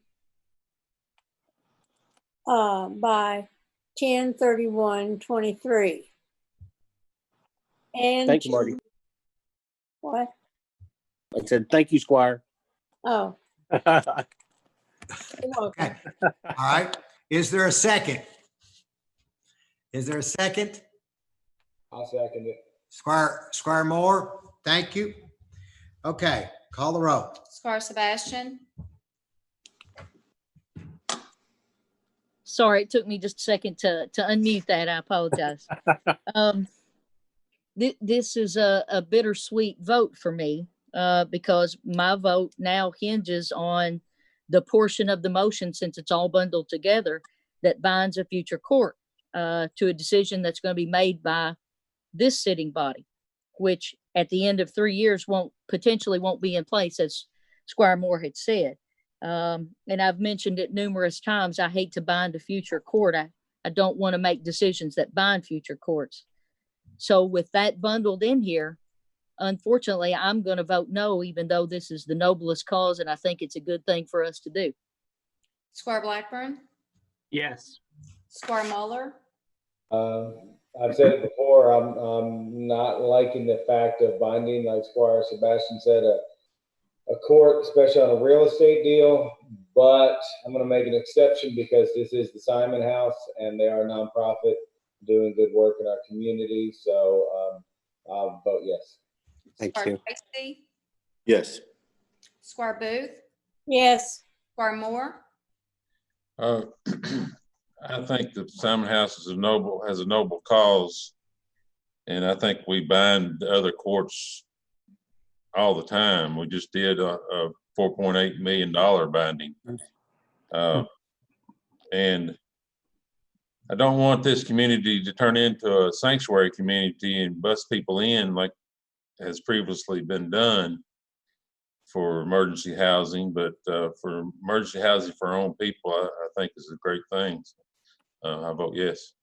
Judge Wells, Yes, Squire Moore, you and I have been on the court longer than anybody around here, and virtually everything you do binds the next court, because you made a decision in this court and then it moves on to the next one. And so that's part of it. But I understand, but I want to say this. I want to thank the members of the court that looked at what the Simon House does, because really this shouldn't be about us, and we shouldn't even be thinking about binding the court. We should be thinking about the people in this community, because what is being done here and what we're voting on here is not just a building, but it is a place to help people, that help families, to help children, to help mothers and fathers. And for God's sake, if this isn't the worst time we've ever had or in the history of the United States, yes, it's close. It's got to be right up there. And people are needing help, and they're needing it badly. And this is a great opportunity, because the city and the county are working together with a social agency to help the people in this community with the monies that were given to us specifically to do this work.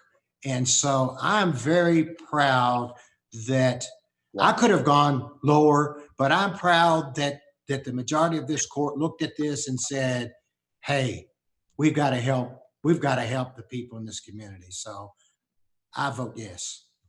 With that being said, may I say one thing, sir? Go ahead. Go ahead, John. Let me thank you for myself and for those who need this help. And there's one side piece to this that I think we will be very thankful for. I think, best to my knowledge, this is the first time we've had a safe place for cool and hot weather. We have not had a cooling center or heating center before, and we now have that. So thank you from the bottom of my heart. Thank you for what you do. Squire Moore, are you everybody good? I move to adjourn. Motion to adjourn by Squire Moore. Is there a second? Squire Muller, call the roll. Squire Sebastian, Yes. Squire Blackburn, Yes. Squire Muller, Yes. Squire Tracy, Yes. Squire Booth, Yes. Squire Moore, Yes. Judge Wells. God bless the people in this community, John, the Simon House, and all the other social agencies in this community that are helping those people that are in need. God bless you for what you're doing. Don't forget to vote on Tuesday, and I vote yes. We're adjourned. Thanks, everybody, for watching.